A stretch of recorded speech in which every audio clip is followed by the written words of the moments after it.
Hello, I'm Daniel Bloodworth. We are Easy Allies, and this is the Easy Allies podcast. This week we're joined by Danny Peña. Hello. Finally, man, got to visit the crew over here, and thanks for the invite. Yeah, Can't wait to talk to you. podcast veteran. Yeah, it's been a while. It's gonna be 20 years in February for me. That's crazy. Yeah, as a podcaster, but content creator, started in 01, so that's like what 20 plus years. I don't know, my math is terrible, but there you go. We've also got Damiani here. Hey everyone, how's it going?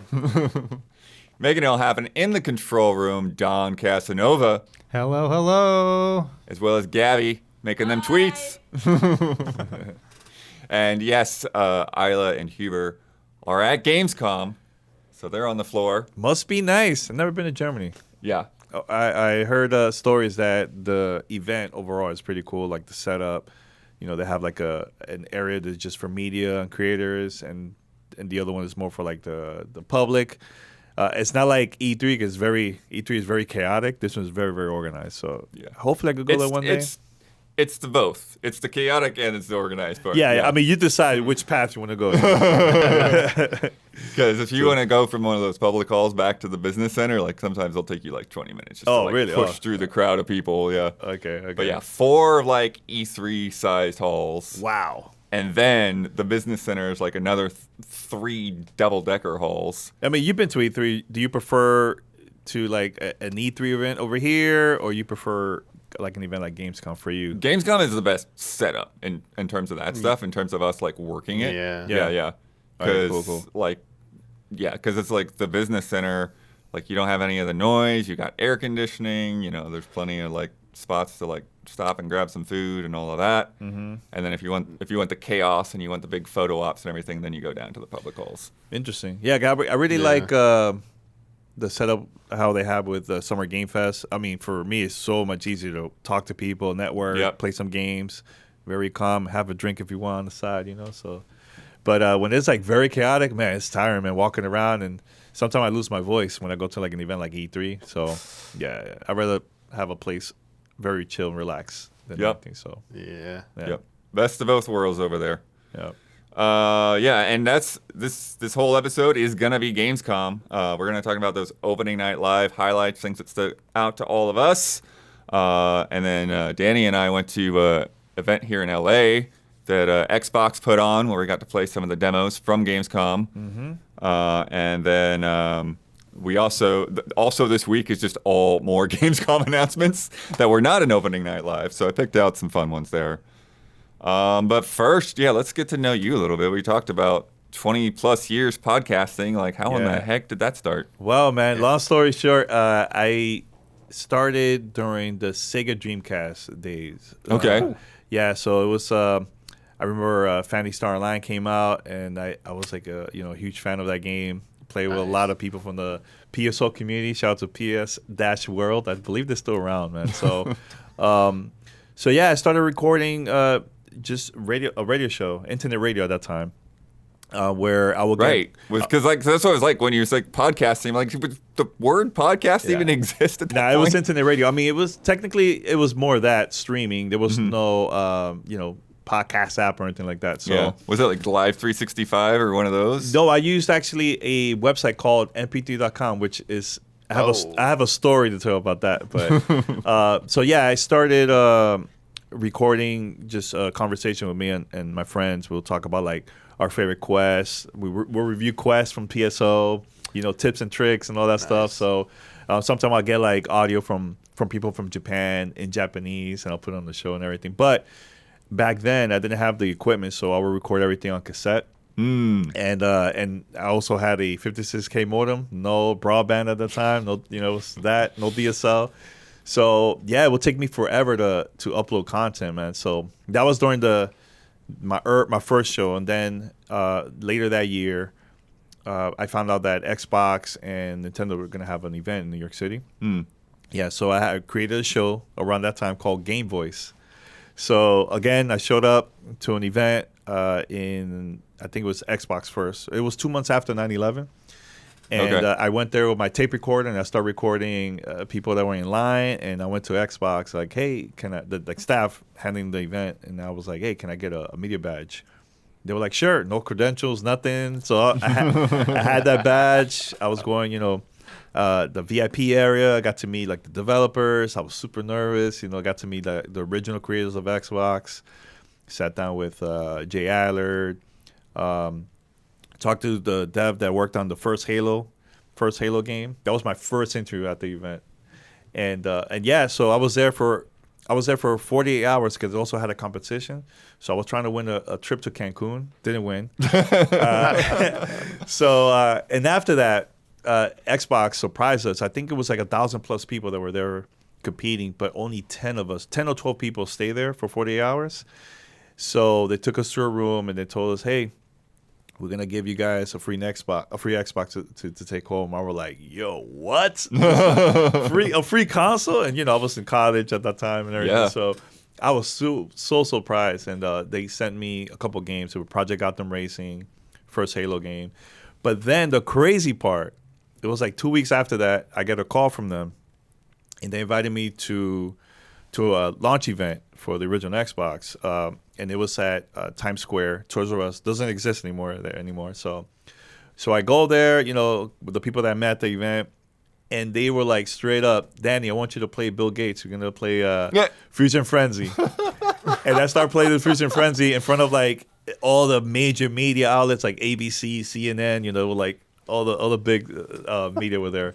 Recording everything. So yeah, if you look up Danny and Bill Gates or Godfrey and Bill Gates, you'll see like there's pictures online and there's like videos too. That's amazing. The Rock was across the street. WWE at that time it was WWF. That had like a restaurant, so they had like Xbox there too. So it was really cool, really cool. So from there, I just got inspired. Like, man, I just showed up to this event. I want to create my own podcast, my own show, and I continue doing that. And then 2005, that's when I launched Gamertag Radio. That's the show that I have now. And yeah, it's been 20+ years, man. But at that time when I launched my show, I used to record my roundtable discussions through the Halo 2 lobby. I would get people there. That's amazing. And I'll record it and, post it as like a podcast and everything like that. Yeah. So it was crazy. But fast forward 2015, I got inducted to the Podcast Hall of Fame. First gaming creator, first Latino. And it was actually in Fort Worth in Texas, man. So for a podcast event. Yeah. A huge conference of podcasts. It was like 1,200 people, I think it was, something like that. So crazy. Yeah. Crazy. Insane. Long story, but yeah. No, for sure. Cool. No, that's awesome, man. Yeah. Damiani had a little slice of that. He got on stage at E3 one time. Oh, I was really? about to say, hearing about your thing like that, like I only had to do it for crowd of people rehearsed. You having to do it in Times Square, man. Yeah. All those people, that's insane. Yeah. That's crazy. It's cool, man. Yeah, it's cool because I remember attending events like SegaNet. This for like the Dreamcast. That was like my first actual event that I showed up. But going to the events like that, Xbox and Nintendo for Nintendo GameCube, I started connecting with people from the industry, and I started getting opportunities to like attend more events in the West Coast, and then sitting down with like Peter Moore and Phil Spencer multiple times now. Reggie Fils-Aimé, that took me like over a decade to have on our show. Right. It's pretty cool getting those opportunities, people. Because I love having conversation with folks because I want to hear how it is like behind the scenes working on projects. Let me hear the good. Let me hear the bad. It can't be just everything good. There's probably some stories that I think is good for the average folks to hear about it. So yeah, man. So it's been great, man. It's been an amazing over 2 decades of doing this, man. That's great. wild. But you also got a lot of other things going on now, right? Because you got the consultancy up, and you got another podcast with Rihanna, and kids books, and So the children's book, I released that 2 years ago with my cousin. It's about my story, like how I got into podcasting and how I turned my passion, my hobby, into a career, and it was cool. I started doing a lot of interviews for like major media talking about it because growing up, my dad was the first person to be like, you're wasting your time playing games and all that stuff, right? Right. But my mom was always very supportive. Like she was the one that got me, actually my grandmother bought me an Atari 2600. That was my first console, and then my mom got me a Nintendo, original Nintendo system, and then we were living in Dominican Republic, and she got me the Super Nintendo. I was like, oh my god, best graphics ever! Can't get better than this, man. So she's been also a lot of help with other stuff that I've been doing. But I remember when I was a teenager, living in Dominican Republic, I was telling my mom, hey, I have an idea. I have a couple of Super Nintendo, Sega Genesis, a bunch of games. Can we rent an office and I could charge people to play my gaming console or controller? And she was like, yo, that's genius. Let's do it. This was in the 90s. Right. Nobody was doing this in the 90s. Yeah, so people were playing, Mortal Kombat 2, Donkey Kong Country. I was getting money. So I got so much money. I bought a motorcycle in the Dominican Republic because of it, because of my passion with gaming. So fast forward, I talked about the Tuner's book. Now, my wife and I, we launched a consulting business. 'Cause I've been doing consulting for like a long time, but this is like our first official 100% full-time gig.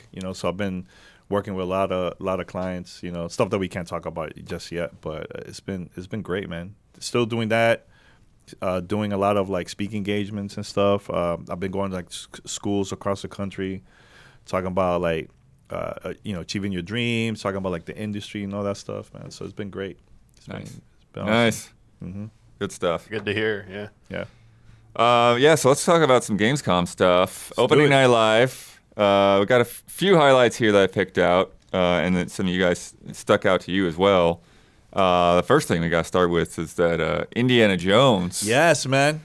I'm excited. I love machine games. I play their games, but the part that I really want to talk about, because there was, I think you guys also got invited to the Indiana Jones preview. Yeah, I didn't go to it myself, but Michael Huber went to it. The game looks cool. Like it's. I'm very curious because I love Indiana Jones. So I'm very curious to see like the puzzles. I'm glad this is like first person view. It's not the traditional third person, all that stuff. So I'm happy about all that, right? But then we get to hear the news about this game also coming out PS5. Yeah. And I see the chaos online, people freaking out and all that stuff, right? We talked like a good 20 minutes in that lounge yesterday when you were playing stuff like. Yeah, but here's the thing. Here's the us. thing. Like, at the end of the day, man, I think the industry is changing, and I really don't care where we play our games. A lot of people that are young that are used to playing Fortnite on every device. Right. They don't care if it's an exclusive or not. They care like, is it available on the console that I have? Like, if it's there, hey, I'm gonna play it. So, and another thing too is I remember watching the business update from Xbox. It was like the podcast that they had back in February, where they announced a couple games that were coming up, multi-platform and all that stuff. And I remember. One of my good friends, Tina, because she's the one that handles she was one interviewing Phil. Oh, yeah. And Sarah and Matt Booty. She asked her at that time, is it the multi-platform that's coming out, is it Indiana Jones or Starfield at that time? And Phil said no, because it was Hi-Fi Rush. I think it was Pentiment, and I think there was something Sea of else. Thieves. Yeah. Sea of Thieves was real big when it hit PS5, yeah. And those were the games that are coming out. So he said no. But a lot of people flipped it, grabbed that clip, and made it seem like, see, look, he lied. And it's difficult because he was just answering that question that she asked. You know what I'm saying? So Right. yeah, that part I'm kind of like so confused about that, But I think it's cool. At the end of the day, talking to a lot of developers when I went to DICE at that time, a lot of them are happy that their games are going to be now across more people. They're going to get to play it, So I'm excited to see this game to be a success because it's going to go multi-platform, So I'm excited for that.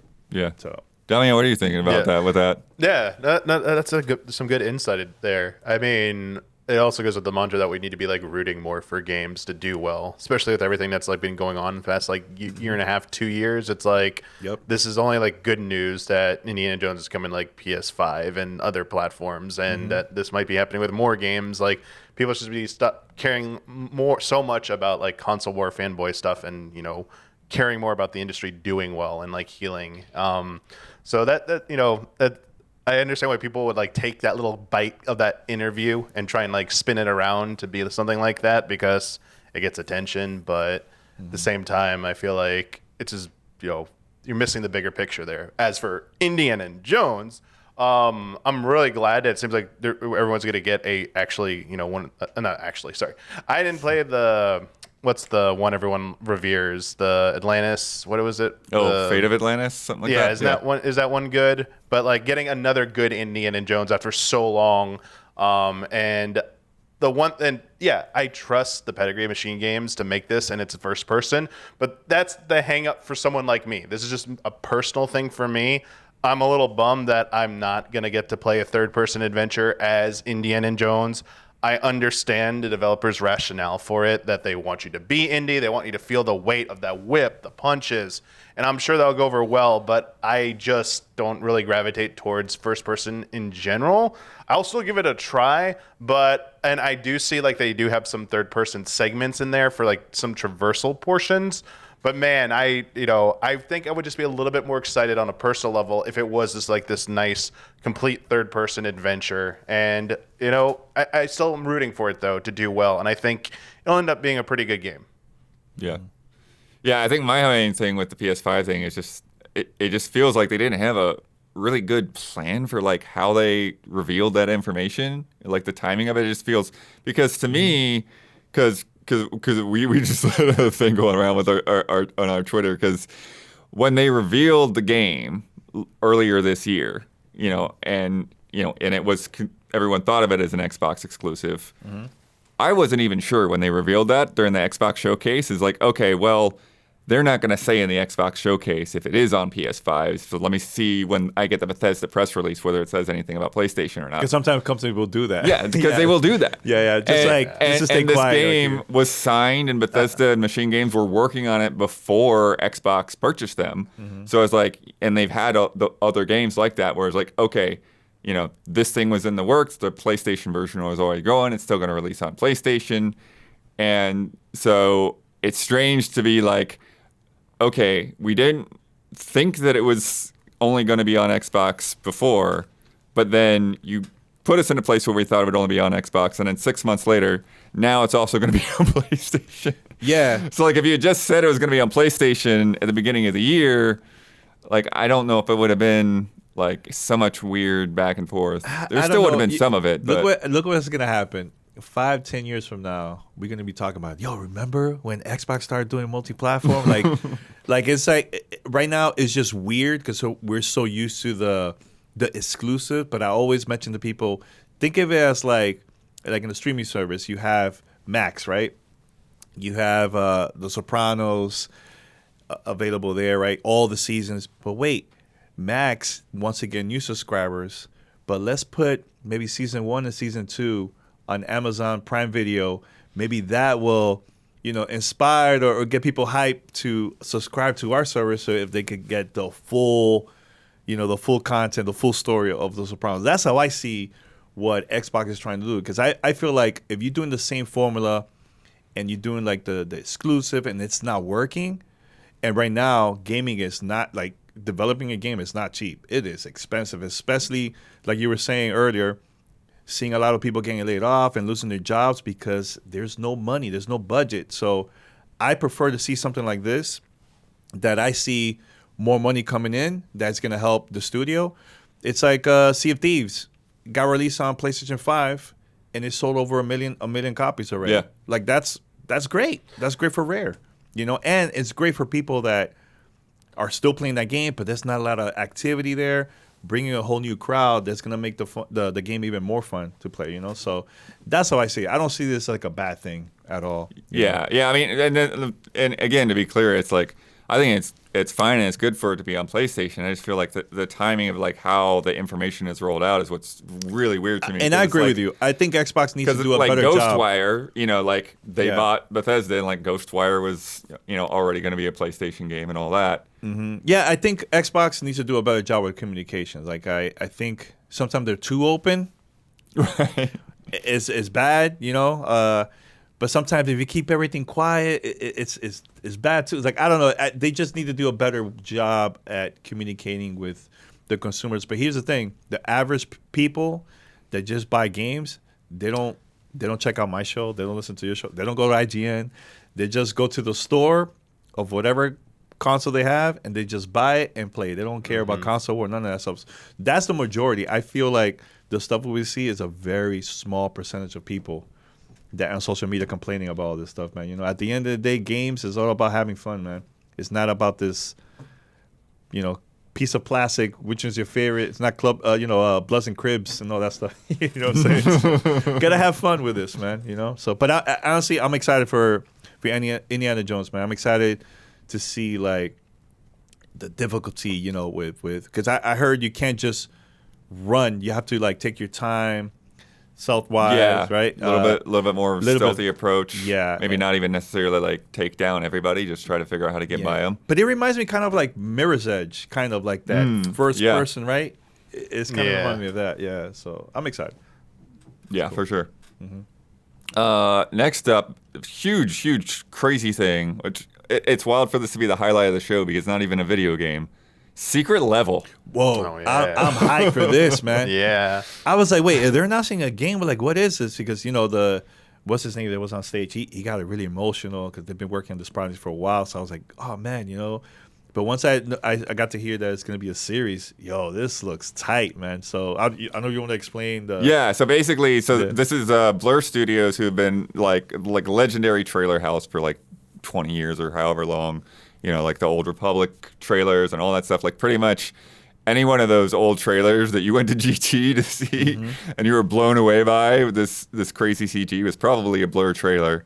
And yeah, on stage he was saying like, you know, for a long time people have been asking for like somebody to make a movie like this or something like that. And now they've announced this partnership with Amazon Prime to make a 15-episode series, and each episode is basically going to be based on a different video game, or in PlayStation's case, I don't understand the PlayStation one. Yo, this is genius. Nobody has ever done this before. Yeah. And I bet you it was so hard to pitch that to different companies to do something like this. You know, because I know there's Sifu, there's Outer Worlds, Mega Man. Mega Man looks... Yeah. Well, Mega Man was the one where we were all freaking out. We saw like, is that Mega Man? Yo, it looks so Just for sick. any sign of life with Mega Man, yeah. Oh sure. man, I am but honestly, I'm so hyped, and I gotta give it to Prime Video. They've been killing it with like gaming content like that, like, you know, film and TV series and all that stuff. Like they've been killing it, man. So Yeah. it's dope.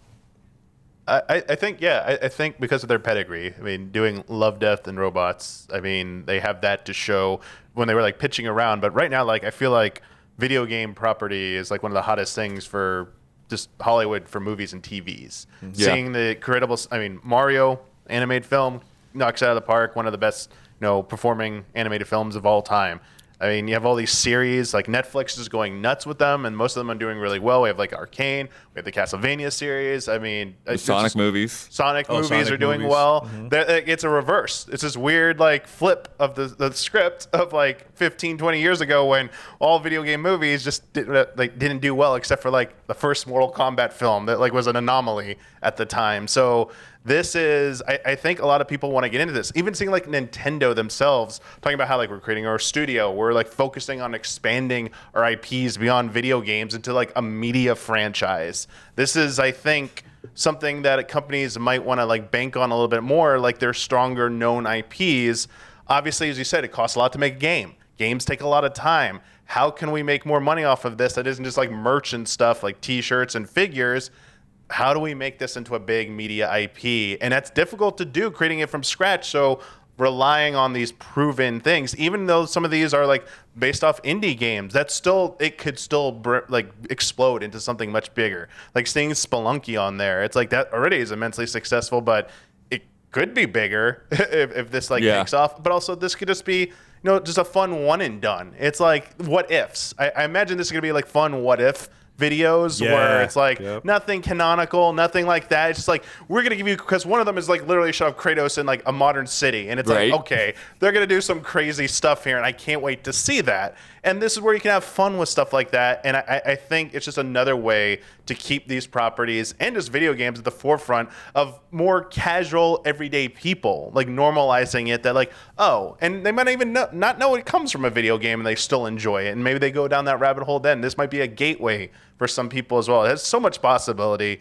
And yeah, it's great to see something like this. And it's great to see people investing in a project like this. Two things I was going to ask you guys. Was that Keanu Reeves? Yes. I think everyone is assuming it is. It looked like it him. looks I don't know like if we have- Keanu I'm pretty Reeves. sure somebody had confirmed it, but Yeah. Okay. I don't Okay. remember. Like, I Could I- didn't read it in like an article. I but mean, there's a reason why they're showing it, so Yeah. maybe it is. And another thing I noticed at the end, where they show like all the different IPs, I noticed it said Pac-Man. yeah. So what the hell are they going to show? Yo, do you see the Pac- very end? Do you see Pac-Man? Yeah, you see Pac-Man. Yeah. like Oh, there you go. Okay, there you go. Yeah. Yeah, I've that got the looks- full list. I wrote them all down there. Oh snap! So Warhammer, which they started off with those Space Marines. That looks sick. Yeah. yeah. Unreal Tournament, which I don't know how that's gonna. How are they gonna? Yeah, there's a lot of these that I'm like. The whole thing is interesting because it's like it's such a mix of like things that are sort of like big money makers, but you don't think of as being very popular, right? And then other things that are like this is like super like you love video games. Yeah, yeah. It's honestly, I can't wait to check out also Sifu. Like, Yeah. that's gonna be really cool too. Man. Yeah, so Warhammer, Unreal Tournament, New World Eternum, PlayStation, which is what we were saying, is like mixing up like God of War is in there, Ghost of Tsushima is in there, looks like Destiny is in there, Dungeons and Dragons, The Outer Worlds 2. Which, I'm excited for that. yeah, I love which is Outer cool, Worlds. but like again, what a pull, right? Like No, this is cool. This is awesome, man. Pac-Man, Honor of Kings, Armored Core, That one I'm very curious to Yeah. see. Yeah. the Mega Man one, Exodus, which like in my head, like I'm like, what is Exodus? Like it sounds familiar, but I don't even know what it is.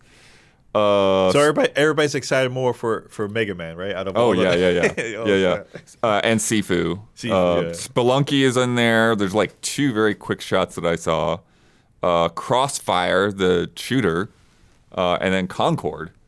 So it is a wild mix, Man, I wonder which one they're gonna debut first.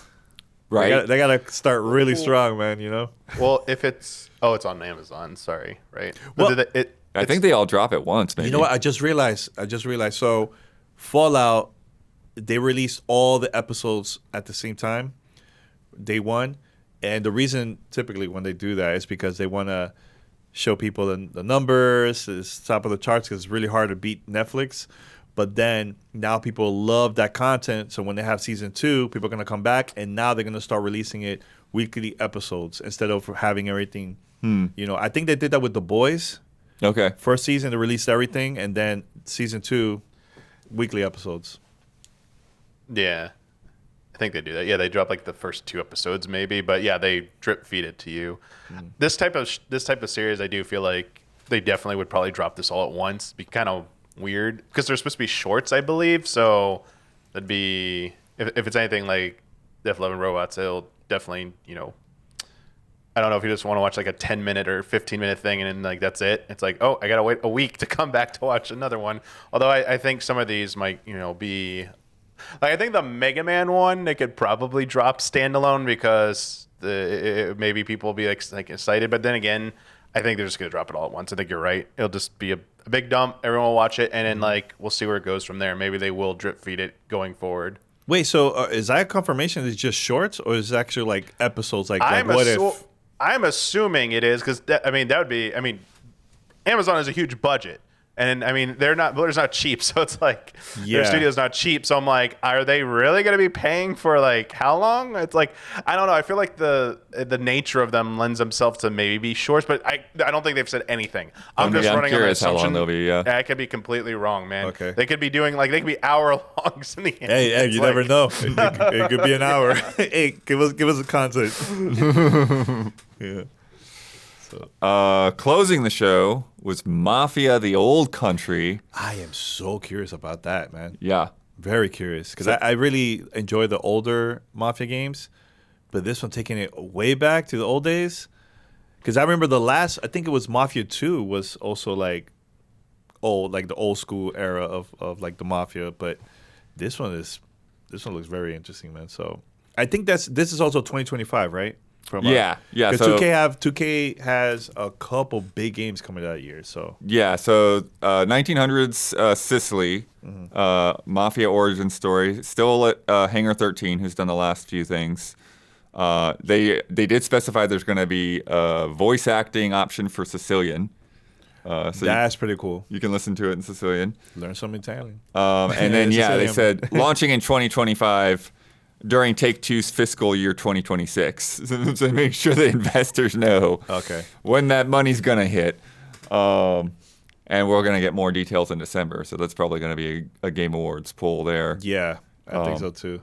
But yeah, like you're saying, like Take-Two, like they put out a thing just to specify. It's like, hey, we just revealed that like Mafia, Borderlands, and Civ 7 are all coming out next year. And also GTA. Right? That's a big year for them. That's a bonkers year. Yo, that's nuts. It's a bonkers year. But the other thing about that though, Danny, I hate that like they couldn't just be patient for that year, that they had to do those layoffs and gut private division and all that for like what? Just for man. Just for like a couple of months until these come out. Yeah, look, I'll say something about hearing about all these layoffs and all that stuff. That it's sad, when they happen. I got laid off like 3 times in my life, and it sucks, man. I remember the first time I felt like it was my fault, and I bet it's a lot of people that feel that way, getting laid off for the first time. But it also, I think, is gonna help a lot of people to start doing their own thing, having like their own independent studio.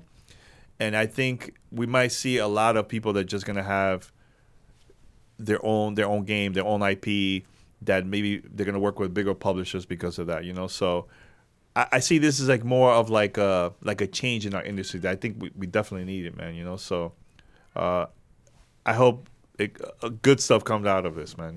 Yeah, more good stuff. It's just one of those things where it's like it's disappointing because like Private Division was backing some really cool things. Oh hell yeah, they got some like, great games. And it's like the whole like point of that was like for Take-Two to have this little arm or like scouting out like those smaller, younger developers and in some of them like not even that small. Like they're working with Game Freak on one of the ones that's still left to come. But yeah, just for them to like, oh, we got to cut something because the numbers are down right now. And it's like, you've got 4 gigantic games next year. But you know what it is, too? And then what's the year after that going to look like? Because they got to compare to that. Yeah, but here's the thing. Like, I feel like 2020, a lot of tech companies hired way too many people, I feel, too. So I think once they noticed that, during that time, everything was up. Like the numbers, the people buying stuff, consume, subscribe, the numbers was just through the roof. I think now, I feel like our industry is not really growing as much as before. Like we're like stuck because I feel like we need something new, something big that's gonna bring a whole new crowd to like start buying games again. Because us hardcore, we're gonna buy games no matter what. But it's the new crowd. So when companies see that there's not a lot of income coming in, of course they're gonna do these stupid layoffs and stuff like that. So I think we just need something new, man. That's why I'm excited when, especially this year. I think it was Jeff talked about so many games that were on top on Steam, and a lot of those were new IPs from independent companies, man, independent studios, man. Oh yeah. So that's the thing that I would love to see more, man. But yeah, Private Division has some great games that came out now for like the past couple of years, man. So we'll see. But sorry, I'll talk a lot. But yeah, no, all good. Damiani, you had an eye on that Street Fighter 6 Terry Bogard gameplay. Ooh. Yeah, it looks sick. Excited for people who are fans of that and first crossover character in Street Fighter. Just looking good and a good sign of things to come. That Capcom has that willingness to bring in guest characters now to the Street Fighter franchise. I think that just blows the lid off of what they can do going forward. I mean, And it just like from hearing from a lot of people who are Terry fans, SNK fans, seeing like capturing his essence in the Street Fighter 6 engine, just like looking really good and very excited. Now it just falls to see if where he lands in the tier list, if he's going to be like how viable he be, if any like people pick him up, if he's going to be like a mainstay at tournaments. That'd be really nice to see. And yeah. I think they showed off like I forget what the new stage was. They showed off like a cafe as well. 6. Yeah. So like they're doing a good job with this, and I like where we are with Street Fighter 6 now compared to like where we were going with like Street Fighter 5. Like after that launch, and then like having to like try and salvage it, it just keeps showing that Capcom is just firing on all cylinders and has definitely learned from the mistakes of their recent history. Yeah. It's cool seeing this cross promotion. Now, my question is: do you think we're going to see some of the Street Fighter characters on the SNK game that's coming out? I think we might, because like one of the things they showed, I don't know if it's going to be in this one or not, but they showed his alternate costume, which is from the upcoming game. Yeah, here it is with the brown jacket and the hair down. Wolves. Yeah. So. Yeah, the game I played it a couple months back. They had like an event over here for SNK. It was really cool, man. Really, really enjoyed. It looks cool, man. Yeah. And then back to 2K, Borderlands 4 started that show. Yeah, you know what? I have a theory. Okay. I have a theory about because they bookended that show. So remember, the movie came out a couple weeks ago. Yeah. So I think they were like, "Oh, this is gonna be big. This is gonna help the sales. People are gonna get excited." Right. But the movie wasn't that great. It wasn't that great, man. And I think it's coming out in digital like soon, like very soon. I think like it came out 2 weeks ago, right? So I think that's why they were like, all right, let's release the movie, and then during that time we'll announce Borderlands 4. I'm excited for Borderlands 4. I think it's gonna be great. But yeah, I think that's my theory. I think they wanted to hype the crowd up for this game. Definitely feels like that marketing machine for that movie was like insane. Yeah, they can turn anywhere without seeing promotion for it. Even when I went to go see it was either Twisters or Deadpool and Wolverine, like the marketing for everything, food and everything before the film, like it was just all Borderlands stuff. And I was like, dang, they went in hard on this. So would not surprise me that turned out to be the case. But on its own, yeah, you're right. Like Borderlands is huge. Like it's gonna be like the game series will probably like 4 will be fine. 87 million copies, Damiani. Yeah, Wow. It's the game is fine. Like the game series, I think is fine. Whether or not it has a future in film, We'll see about that. Yeah. Right. Well, that's the funny thing, because like the timing of it kind of works either way, right? Like if the film had been big, then they would have been riding that wave. Oh yeah. But since the film tanked, now it's like, oh, here's the comeback story. Like they're back on. But I trend. think people are still excited for Borderlands 4. Like people were going crazy online. I'm like, all right, this is cool, man. But now I was gonna ask you guys, do you guys enjoy Borderlands 3? So I like Borderlands 3. Most of the rest of the team hates Borderlands entirely. I don't know. It was kind of like meh to me. It wasn't bad. It was just it didn't feel like 1 and 2. Like I really enjoyed those 2 games. You know? So I hope they learn from those feedback from the last game and make it better and show something. One new I thought it had a lot of rough, like it was pretty tiresome at times. 2, I thought they hit really, really solid. And 3, I liked a lot of the new stuff that they had done, like with the cryo grenades and all of that. So I think like maybe like some of the story stuff and the long tail DLC stuff with 2 was better. But I really liked a lot of how they expanded the gameplay. What year Borderlands 3 came out? 2020? No. Or was it 2019? No, that was way it would have before. been like 2018, 2019. Oh, Man, so it's been that long. 2019. I was a year or 2 late. 2019. It's been that long. Wow. Yeah. Okay. Interesting. Google does this to me. Somehow it's timed for while I'm on the podcast to make me sign back into Google Docs. Every week. So good. This is the one I was looking forward to the most. Reanimal. Oh yeah. From Tarsier Studios, because they had put out this teaser a couple of weeks before. Just this freaky pig it's like walks in the frame, its guts fall out, and it's talking and stuff. And it's from the creators of Little Nightmares. Yeah. Yeah. 1 and 2. Yep. Yeah. It has that vibe. Yeah. Nice and dark.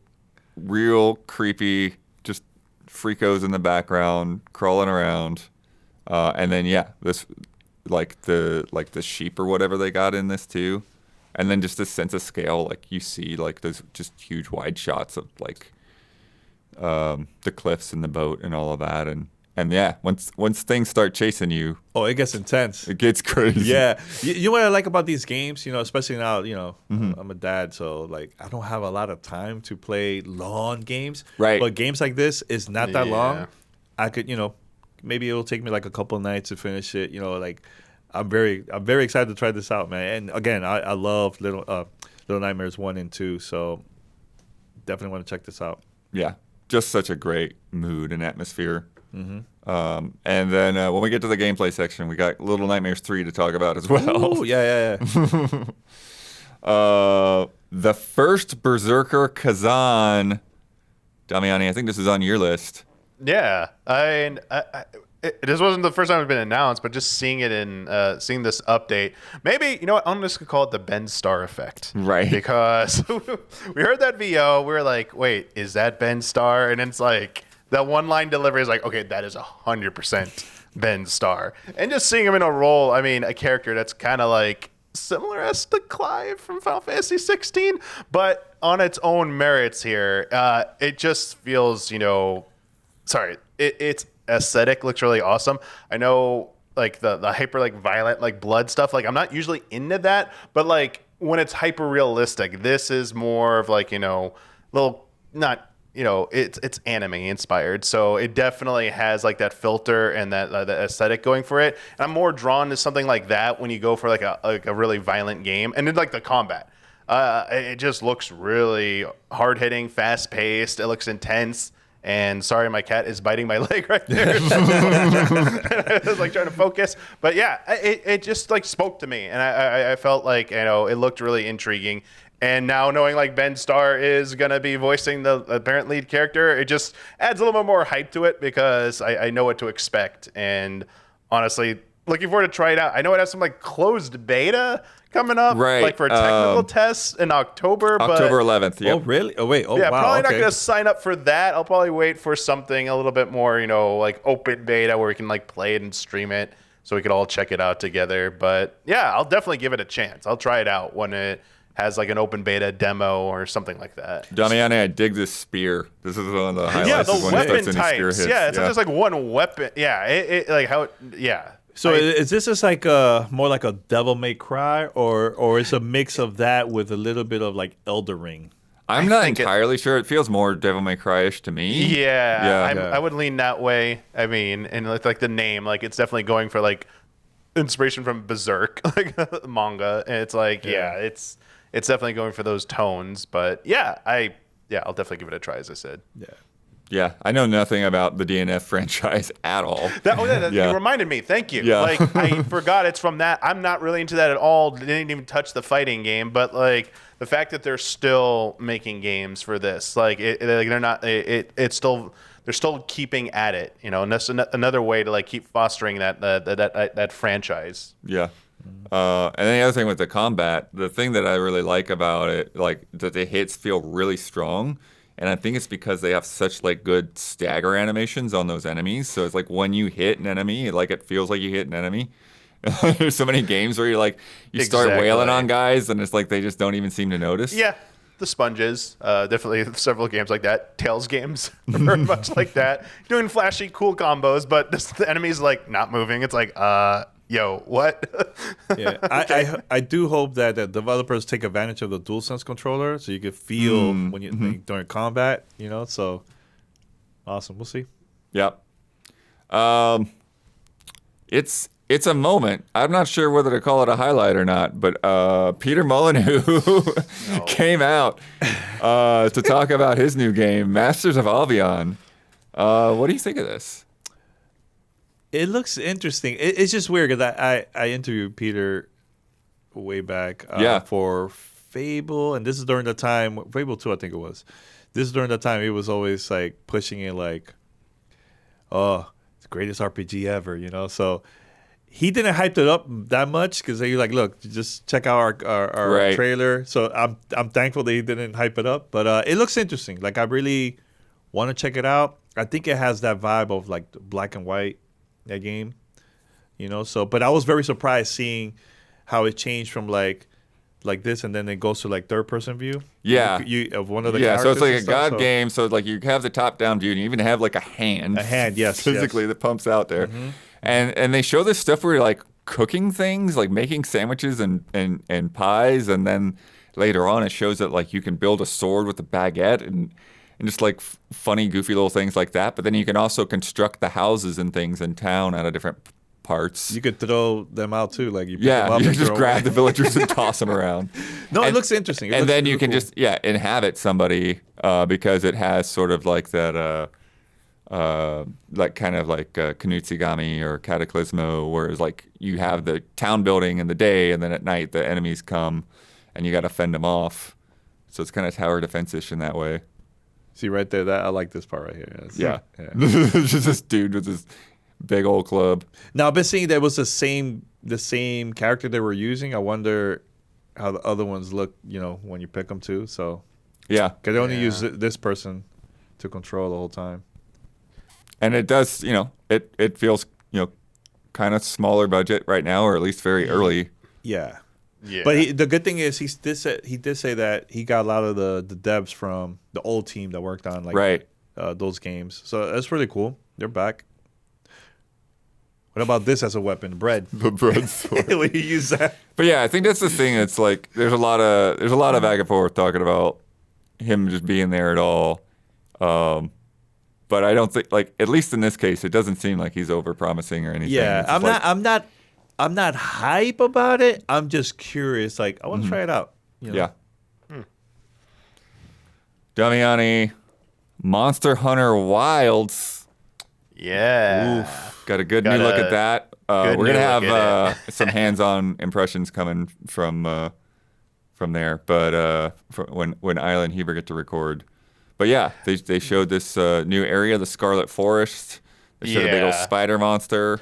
I was definitely looking forward to seeing some new environments after there'd been such a heavy focus on like that desert environment, and finally seeing something like that. Like, it looked fantastic. That monster, just its like animations and like the like, just looks like it's spinning and dancing and stuff. It reminded me a little bit of like that boss from Star Fox, the one that does like the original Star Fox Yes. one. I forget what it's called. Wait, But, the like, original Star Fox or Star Fox 64? No, the original Star Fox, the thing that like does like the spider dance thing or whatever. Oh, yeah, I don't okay, know why okay. I thought of that, but like That's cool. But it like, and then like this throwing out that scarlet like discharge stuff all over the place, like pollinating it.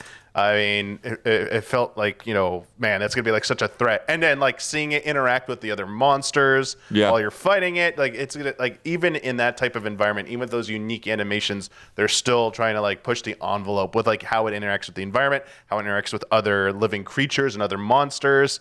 And then like seeing like what I believe again is the flagship you said the flagship monster the last time. Apex. Yeah. The Apex monster, and seeing that in action and just like, oh man, like the spectacle. They nailed it with the spectacle and like the atmosphere of that encounter. And it's not gonna be the only time you encounter it like that. So it just looks fantastic, and everyone's just like ready to play this game, man. It's like we need that, like that demo or that beta coming. Oh yeah, for sure. I like that this is, it feels like a lot of fast pace compared to like the older Monster Hunter Yes. games, right? So that's the thing that made me stop playing the game before. Because this game reminded me a lot of like PSO, so I was like very excited to play with other people. And, Yeah. yeah, and it was It's all cool. about that. Yeah. But this looks amazing. You never got to see it behind closed doors at Summer Game Fest? Other people went. Oh, okay.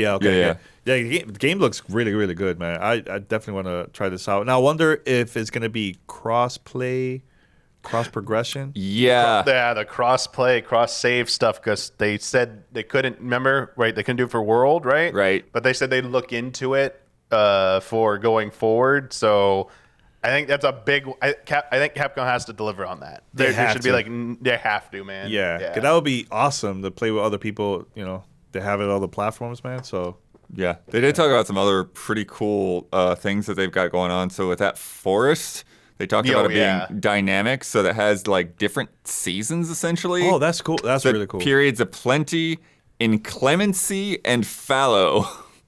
Which I'm not sure exactly what all those mean in terms of like what it's going to be like, but it transforms the landscape and the wildlife that are there in those different periods. Yeah, I imagine it's probably gonna be like some parts like during certain conditions it's like more docile to go through, like for gathering or something like that, and then other times they'll be more like aggravated where like the wildlife and the monsters are more aggressive towards you potentially. That's a cool system besides just having like a day-night cycle, having like, you know, seasonal stuff like that. That always, because it makes it interesting because you're always going to come back for these hunts. You're going to go back, you got to farm this stuff. So anything to just change it up constantly so you're not like seeing the same thing, even if you're going to the same environment, having different weather conditions to deal with, just provides that extra layer of like excitement and intrigue that just keeps it from getting stale and boring.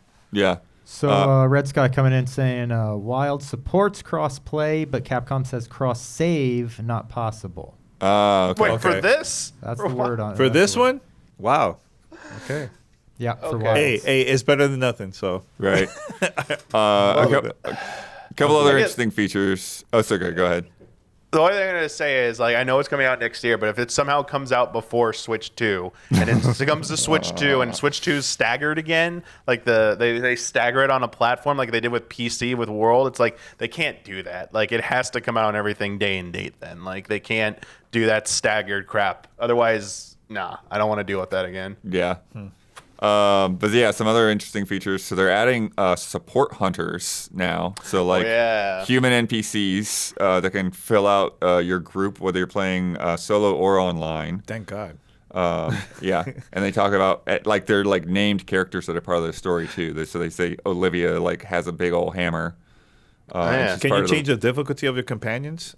I bet be- you can. Yeah? I bet you could. Okay. Yeah. I hope so. And then they also have this whole thing about they talk about like kind of like free roaming and being able to do more out on like a single run, so you're not going back and forth to the town over and over. So you can embark on expeditions with a number of objectives in mind. Quests can begin by targeting a monster in the area using the map or simply by striking one out in the field. So they can also prepare for the next hunt without returning to base by using the portable barbecue grill. And there's also the pop-up camp, which was in the trailer. So you can have that out there. So if you go down, you go to the pop-up camp rather than back to town. So yeah, Quality of life updates. yeah, I think so. Yeah, I just hope it's a lot easier to find other players online. I remember the older ones. It was a little weird with the issues finding players and It getting definitely into revels in its idiosyncrasies on that stuff. Yeah. Yeah. I remember back in the day. I remember the Wii version of Try with that voice thing that came with the game. And yeah. Fun times. From monsters to beasts, Dying Light. New one, Dying This Light is the a shorter Beast. game. It's not. Yeah. This is from the Dying Light series, so I was not expecting this at all. The thing is, I love zombie games, and I really enjoyed, playing Dying Light 2. So I'm very curious to see more about this game. But it's part of the. I think it's one of the old characters, right? It's Kyle Crane. Yeah, Kyle Crane. So back in the first game. Yeah, so I'm very curious to play this, man. Is it co-op online? Is it? Yeah, they actually do. They have 4-player co-op. Okay, yeah. but I only got to see the trailer, so I don't know Yeah. anything else. So all right, cool, yeah. They say it's about 18 hours. I'm fine with that. Again, I don't have a lot of hours to play, so hey, this is perfect for me. Yeah, I talked a little bit about this during our reactions to Opening Night Live, but they had confirmed this, is that this was going to be a DLC for Dying Light 2, that they got into it and they decided to make a standalone. So if you've got that ultimate version of Dying Light 2, you'll still get this. Oh, that's really cool. Yeah. Actually, I got the ultimate. All right. And I think part of what happened there is because I've got contacts at Techland that I've talked to over the past couple of years. And with Dying Light 1, I think it was like a bigger breakout hit than they expected. And so they had like a lot of these other games, like I forget what the hell one was or whatever, but like ended up becoming like Dying Light DLC. Like there were going to be separate games. They're like, oh no, just put it in Dying Light. Dying Light's huge. Let's put it all in there. And I think they were expecting something similar to happen with Dying Light 2, where it just had this huge long tail. And then they were having trouble just getting people interested in Dying Light 2 updates and new content. So I think they figured that it's going to be better for them to spin this off as a totally new game, because it is a totally separate storyline and all of that, than to try to like bundle it in. So all the same feature we're going to get to see in this game, is there going to be, I wonder if there's going to be anything new in this one that they just added it for this standalone game? Well, the thing that they talk about is that like he's been experimented on for 13 years, and so like you've got zombie DNA. Oh, snap. So yeah, I think there's going to be like a lot of new powers and stuff that you have, and additionally, it sounds like there's like some other like big beast out there that you're going to go up against. So yeah, so I think there's going to be a lot of kind of interesting things to dig into there. And it won't have like all of the, the Dying Light. Well, who knows? Like, Who knows? Yeah. Yeah, I don't think it'll have like the same like level of depth of like the Dying Light 2 like factions and all of that. But maybe there's still shades of that. I mean, but wasn't that look like a faction with the soldiers there walking around? Yeah, but I think those are the guys that like kept you under lock and key for all that time. Okay. But okay, could be wrong. During the pre-show, we got a couple good ones. We Harvest Shadows. Do you remember this? No, I don't remember this one at all. Okay, so this is a freaky farming game, basically. It is first-person farming horror allegory. Very different. Yeah. Yeah. Okay. And during the interview, he was saying that like he was inspired initially by Animal Crossing. But he's also inspired by PT and What Remains of Edith Finch.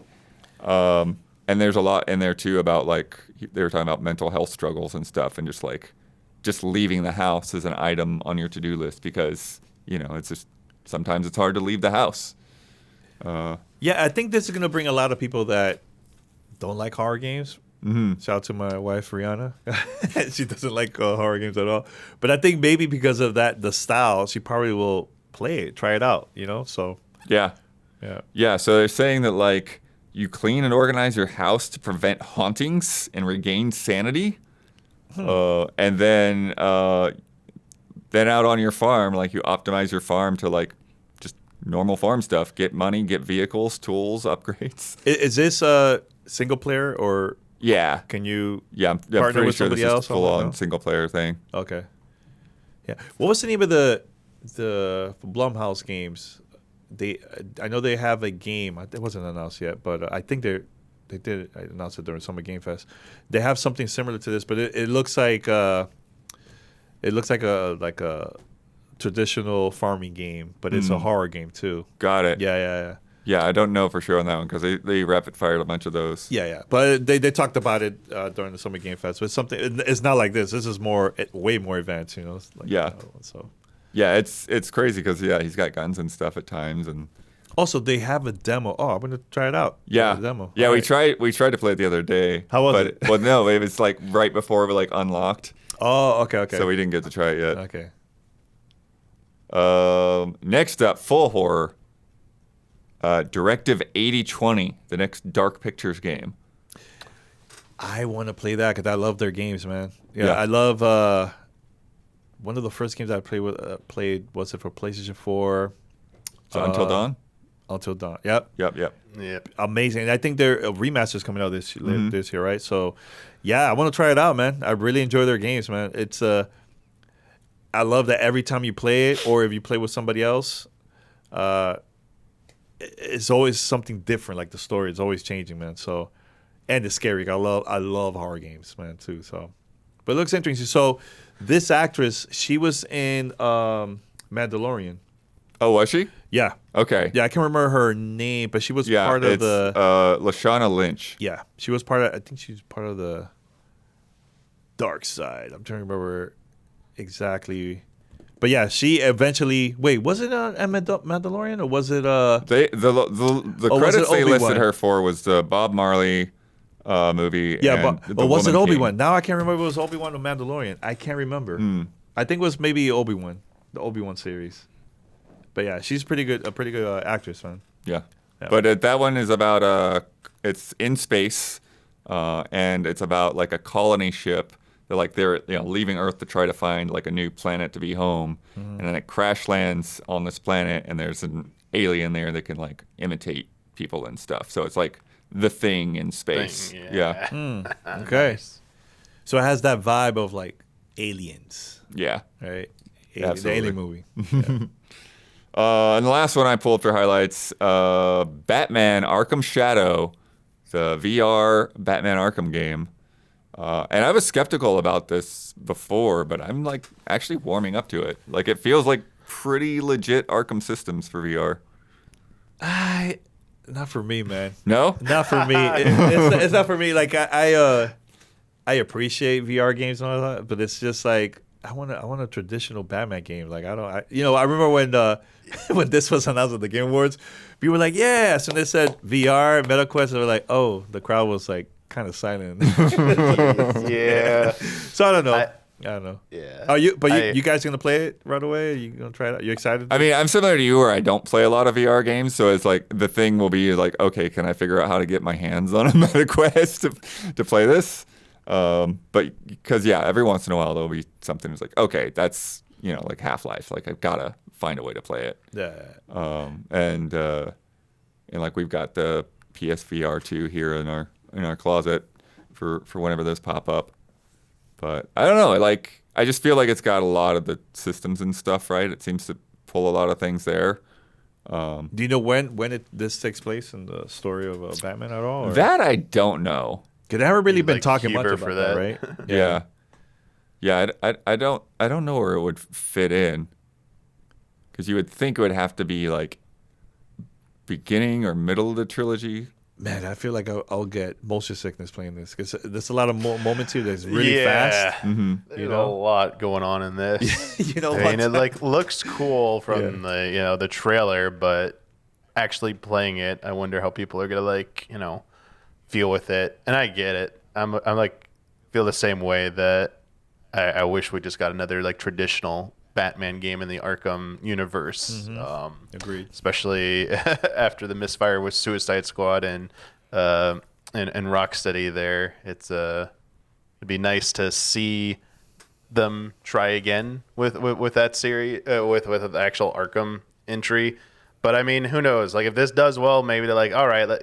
No, it doesn't. No, I take it back. No matter what happens with this, they're gonna obviously keep making Batman games. It's like, Yeah, for sure. they can keep going back to this. So it's like, it doesn't matter how like this one does. I think this one was, they're just trying something to see if it like hits. But I'm like, I can't really play VR games, period. And I'm not really never really been drawn to them either. So just, I mean, if someone enjoys it, cool. But I still am on that side of the fence that feels, man, I really wish we could just these resources would have just gone into like a traditional Arkham sequel, prequel, whatever you want to do. Just make another one, man. I want that combat back, playing on a normal controller. I miss it. Yeah, I'm wondering, the people that are watching this, I wonder who are actually, how many people are asking to buy this and try it out. So is it a big group, small group? We'll see. I don't know. Yeah, because I feel like it's strong, but it's strong in a way it's like where people that already have a Quest will grab it, not something that will necessarily convert a lot of people or anything. Yeah. It's not gonna make me go to the store like, hey, I'm gonna buy a MetaQuest. I can't wait. Right. No, Yeah. I'm good. Any thoughts on the show overall before we move on? It was good. I was very surprised the amount of the announcements they had for Gamescom. Usually when we go to Summit Game Fest and in the past E3, most of the time it's the same games that have there at Gamescom. Yeah. But there was a lot of new repeat announcements. stuff. Yeah. A lot of new stuff, man. It's really cool. Really cool to see. Very, very surprised with Borderlands and a couple of these games, so we'll see. I hope we get to see more of that at future Gamescom events. Damiani?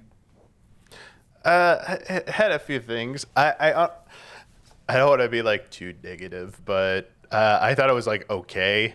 It wasn't. I mean, but also I don't really don't think I've ever had any kind of expectations for opening night live. It's always been like the one that maybe has like 1 or 2 okay announcements, but it's always like the Game Awards or E3 now, Summer Game Fest, where the bigger announcements happen. So I guess it's nice to get those updates. To me, it felt like it would have been better if they picked some of the stronger stuff and just kind of truncated it down to like an hour show instead of 2 hours. But Yeah. I mean, from a technical standpoint, that thing looked amazing. Like that stage setup was insane. Like they knocked it out of the park with like the hosting. Like I think they like do a fantastic job actually running it. So it's no fault of like Jeff or the teams. It's just what companies have to offer, and that kind of like spot is not generally where I think a lot of companies are making their big announcements. They either just made them in the early summer or they're waiting for like the lead up to like what we're going to preview what's next year. So it's just like this weird, part of the year where I think you just don't get a lot of like really juicy announcements. But yeah, I remember in the past there was not that many events happening or like barely any announcements, So now we're gonna get to see a lot of announcements during like GDC, a little bit of GDC, Summer Game Fest, Gamescom. Tokyo Game Show is not the same anymore like used to back then, right? But then at the end of the year is the Game Awards, so.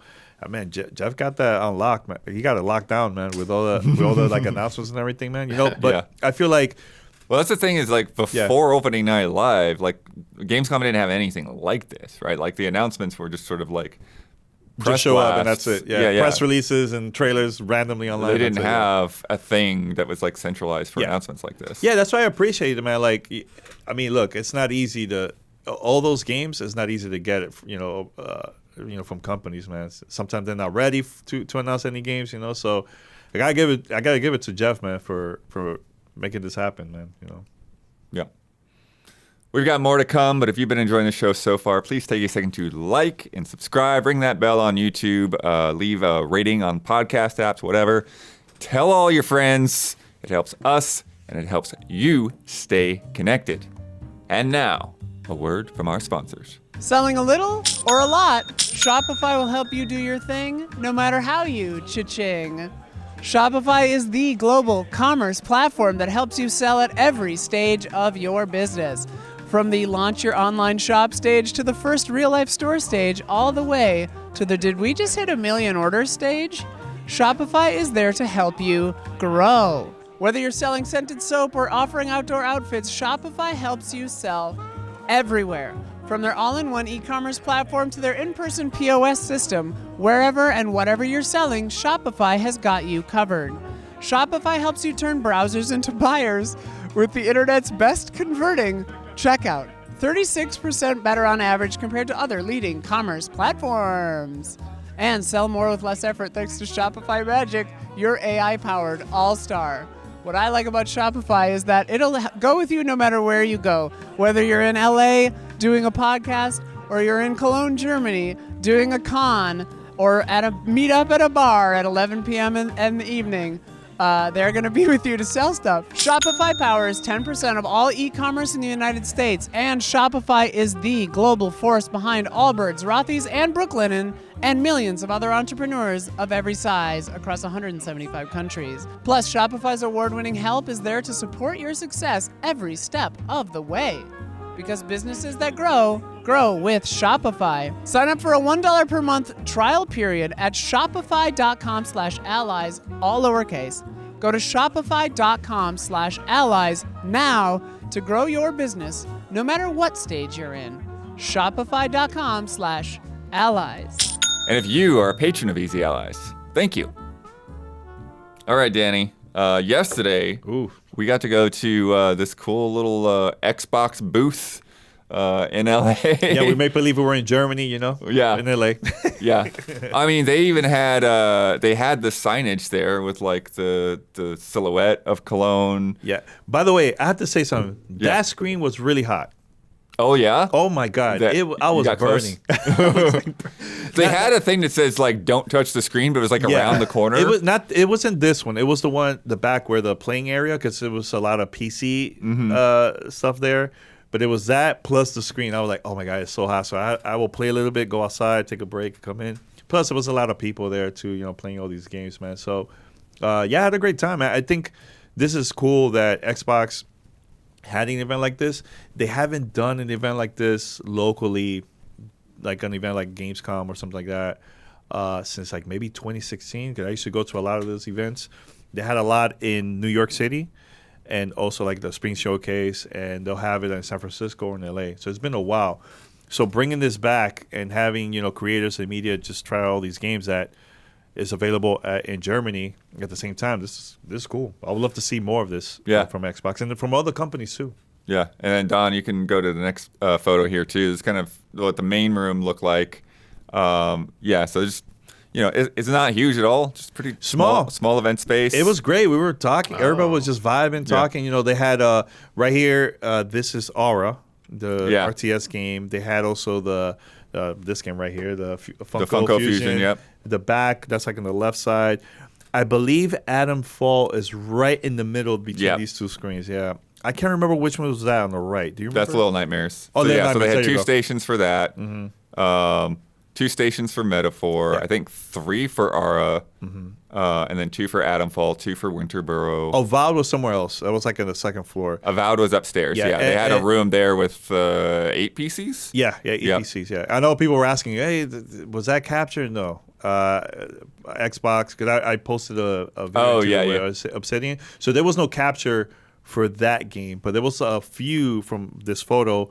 They had like Elgato devices. You go and you could just capture your SD card in. Your stuff. Now there's another room. I don't know if you took a picture of it. The tower game?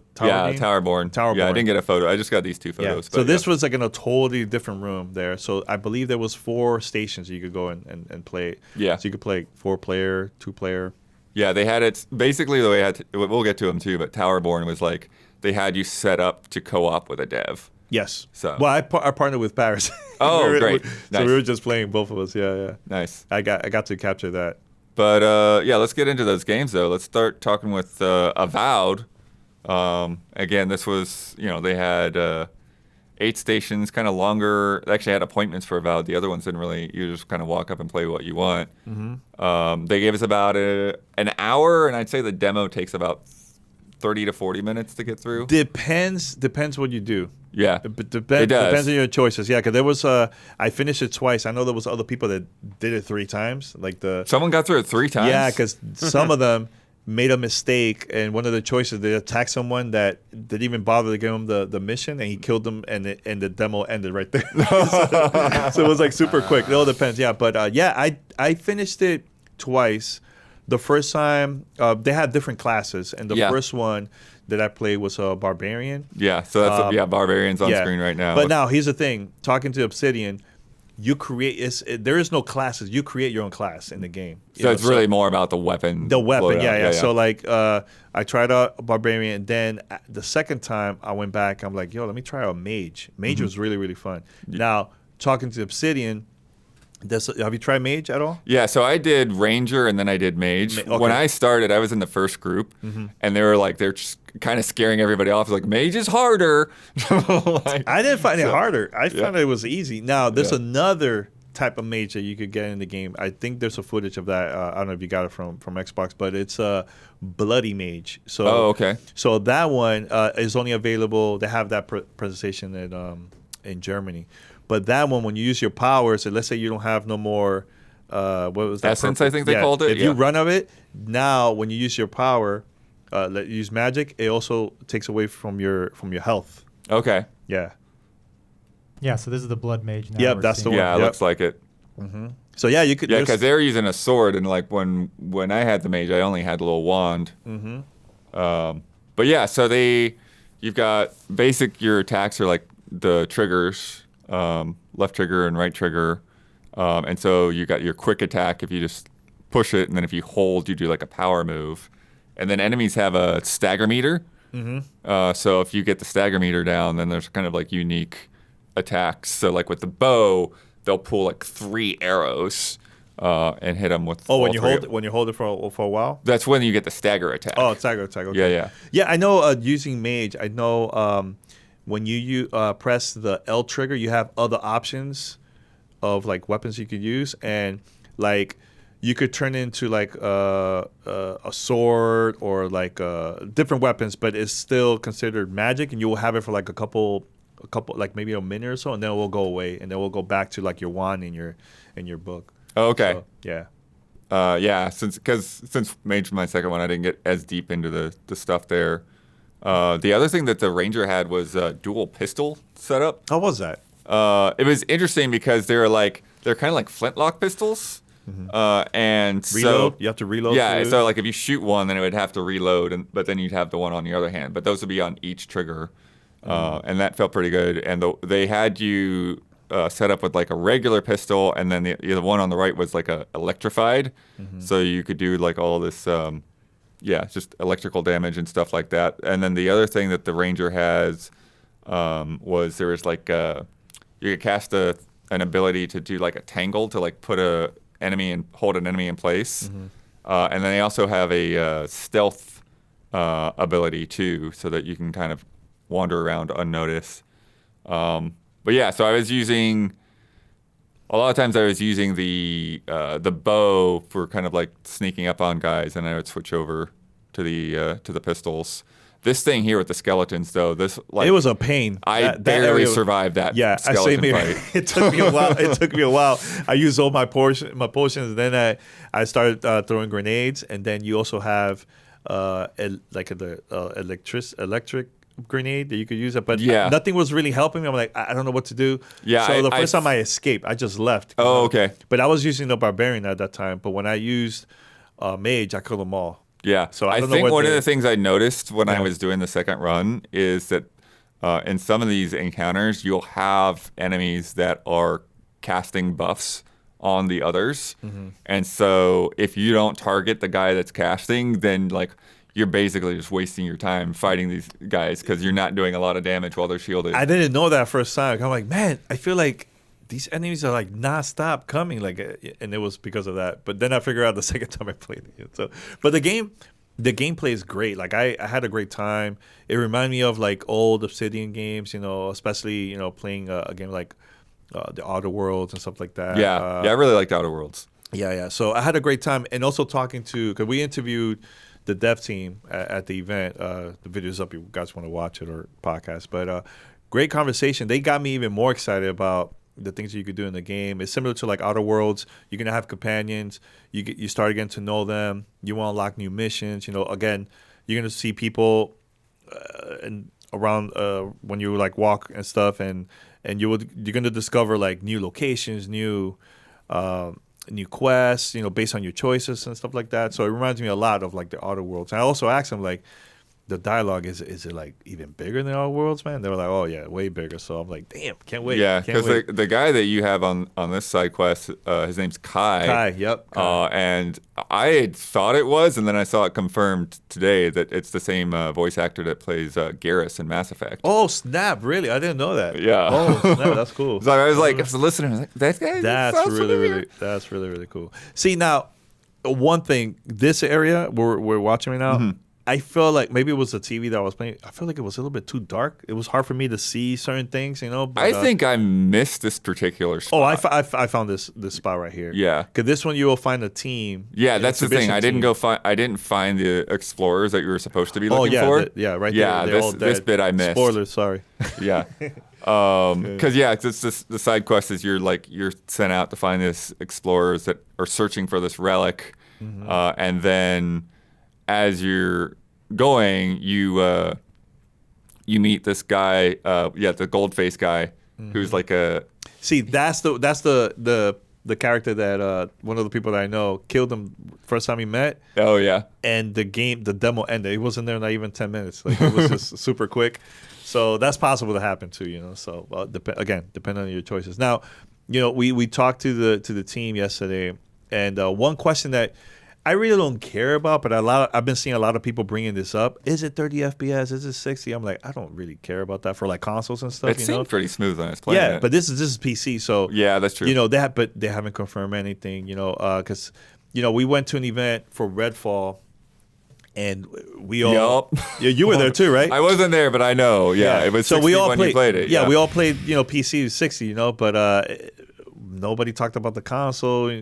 So I'm wondering, is it going to be as smooth like Right. this? Console version. So I think it's going to be good because I trust Obsidian. They have a good track record with the games, man. So Yeah. And the environments look really, really pretty. yeah, Definitely a fan of that. the But, music sounded really cool too. Yeah. Yeah. I'm curious with because as these games do, you do like you're saying, like there's a lot of choices, and it wasn't until I saw this B-roll that I realized that like people fight the gold guy as like a boss fight. Did you fight him or did you talk your way well, through? the first time I completed the mission without him killing him. The second time, like, I'm just gonna kill him, see what happens. And guess what? The demo ended. Oh, And yeah. that's it. But he wasn't hard. He wasn't hard at all. Like I use mage, so like I felt like using that class was like a lot easier for me to, to like attack enemies and stuff like that. So it was quick. See, like right here, he's fighting. Also, my companion's helping me out too, so that Yeah, helped. you can issue companion commands, which is a big part of it. Mm-hmm. There's even a part with the spiders where you like issue a command for him to burn the spider web Mm-hmm. because he's got a flame spell or whatever. Yeah. But very much like was when I played through Outer Worlds, dude. Like I just talked my way through this guy.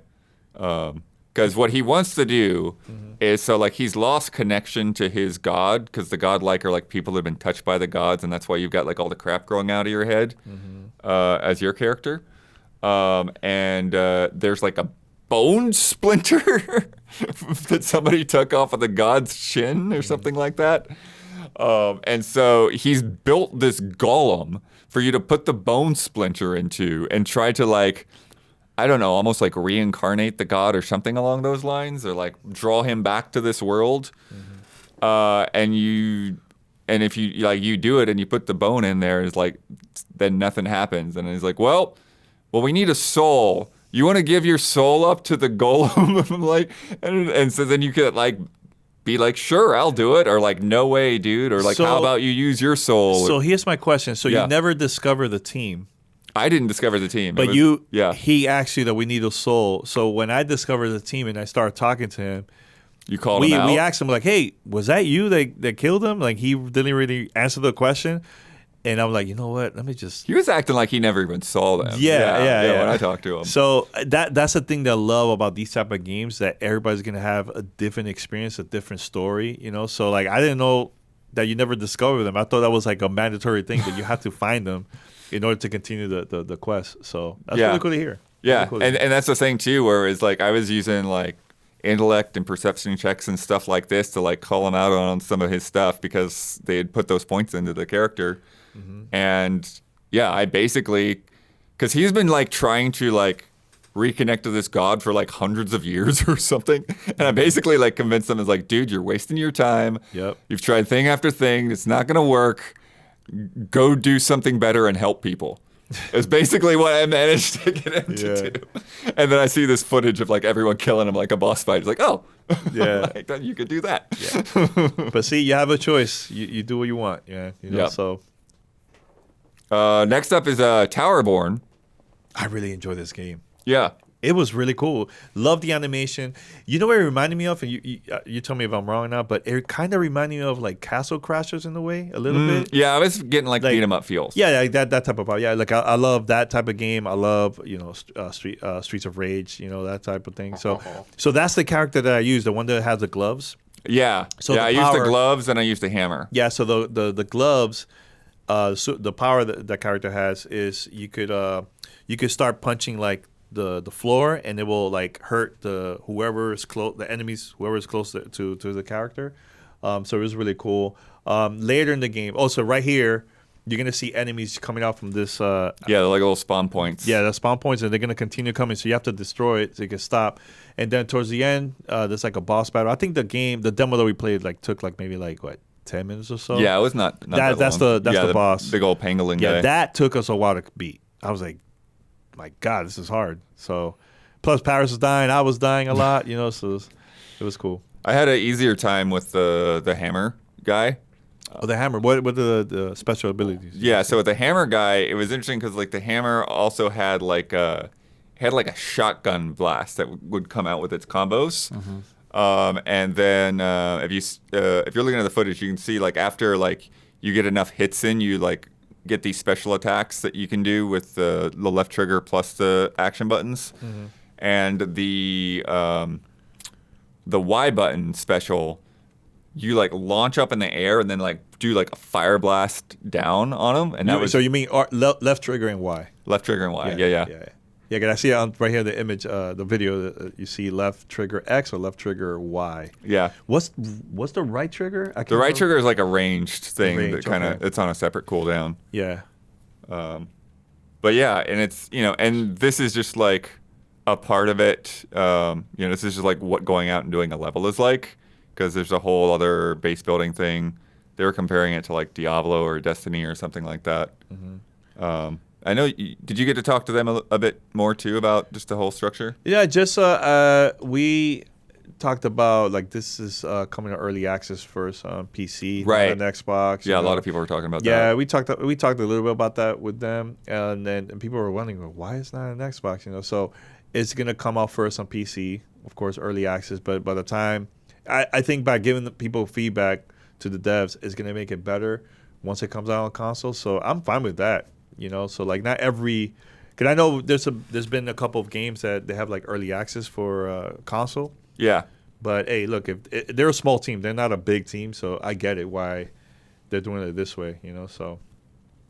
Dummy, I'm curious what you think of this. If you have any questions, These animations look insane. Oh yeah, it's so good. It's sick. It's so like, sick. Yeah, I mean, in this fight, yeah, AOE's and me. I love seeing all these AOE's going out. So this looks insane, and this is like only just one part of the game too. So it's like not even the whole focus of the game. So that's pretty crazy. They're able to pull this off. How like amazing it looks. And Stoic are the Banner Saga guys, right? So it's like a whole different style for them. Dang. Yeah, this looks really good. Yeah, see those smaller enemies? You're gonna see like them digging up. See that right there? Yeah, if you hit them when they're digging, you can knock them they'll out die easier. right away. They'll die right away. But once they come out, it will take a little bit longer to kill them. So, but that fire, every time it would jump, and that whatever, I don't know if that's like a fire or whatever it is, that would hurt me every single time. The wave, yeah. Yeah, because that messed me up. I died multiple times because of that too. So. Yeah, and they had the sword and shield, and I forget what the last weapon they had was. Was it four different characters? They had 4 different weapon types, yeah. I don't remember what the last bit was. I don't know if I wrote it down. But let me tell you right now, I'm definitely Daggers was the other one. Oh, Daggers, okay. I definitely want to check this game out, man. It's I had a great time playing this, man. Yeah. It felt quick because it was a demo, but can't wait for the full game. Yes. Will you play the early access one? Will you play it? Or you rather wait for the full? I might poke at it. That's like usually like when something's early. I don't know if I will now since I've already played the preview. Yeah. But yeah, that's kind of how I approach early access things. Is like, okay, let me get a taste of it, and then I'm like that with Hades 2 right now. Like I played it, I'm like, all right, let me wait until the full game. Another one this year was No Rest for the Wicked. Okay, yeah. But like 2 nights into that, it's like, cool, this is you're awesome. done. Let me play it when it's finished. Yep. Little Nightmares 3. Oh man, I really enjoyed this game. You did? Okay. You didn't? I wasn't feeling it. Really? Why? It was very much a vibes thing because it was just felt sort of like going through the motions and like the mechanics were there, but oh no, like I just didn't feel like the threat was there and the atmosphere was there in the same way. Interesting. I wasn't trying to compare anything. I was just like, let me just play it. Like it felt like it reminded me of like the old Little Nightmares, So now there was a part where I got stuck and I didn't know what to do. And was it with the umbrella thing or? No, it was one of the boxes where you had to like move it. But the thing is, when you play this, it tells you what to do in the beginning, like tutorial, right? Right. But they mentioned that in the beginning of the game, and I totally forgot about it when I got to this area. That I was just stuck. I didn't know what to do. Where you have to like climb up the box and then to go to like another part of the game. And I was just there for like 2 minutes trying to figure out, like, man, am I just a bad gamer? Like I don't know what to do here, So I enjoyed it. I don't see it as like the greatest game or anything like that. Yeah. But I had a good time Yeah, I mean, overall. it's the thing. It's like I didn't feel like it was bad. I just didn't feel like it was like hooking me the way that. But it sounded first like two games did. you were like really disappointed. Yeah, I mean, I don't know. yeah, I just like it felt like Is it the same team that worked on the? no, it's a totally different. They're okay. the ones doing Reanimal. Okay, so they're working. Because on a I think different what project. happened is they got bought by Embracer, and then That's Bandai what- Namco wanted to keep Little Nightmares going, and so now this is Supermassive. It's doing Supermassive. 3. The guys that do Dark Pictures, Yeah. but it's just like I don't know, like it just didn't feel like it was getting the creep vibe, you know, that the past mean- games have. It felt like a little bit more like it's like trying to be like a Did you have to have- Scooby-Doo or something? did you right? have It's to- like this is scary, but it's for kids now or something. Did you like have that. the headphones on or anything? Like Yeah. there was a lot of things going on at the event that I couldn't really hear. Mm-hmm. So probably you will feel different when you play this like at home or dark area and better speakers, no interruptions. Like, I was getting interrupted. People were like coming up to me talking. Oh, while I was, so I was like, that's why I couldn't really like Yeah. I couldn't finish it at all. But oh man, yeah, you sound worried, man. Are you okay? they should. The game should is not do it, bad. I don't know. The game is not bad. Yeah. I didn't obviously play it, but like outside looking in, I think it will like ultimately be fine. I think the problem is that it's like got Reanimal and it's got the developers who made these games in the first place working on something that clearly passes the visual test. It's like the eye test is like it looks, the mood, the atmosphere, everything is there. So I think that's a little unfair, but like it is the reality they kind of have to deal with. The Little Nightmares Supermassive, basically, in Bandai Namco. I mean, Supermassive is known for like working on like Yeah. dark, creepy Yeah. games.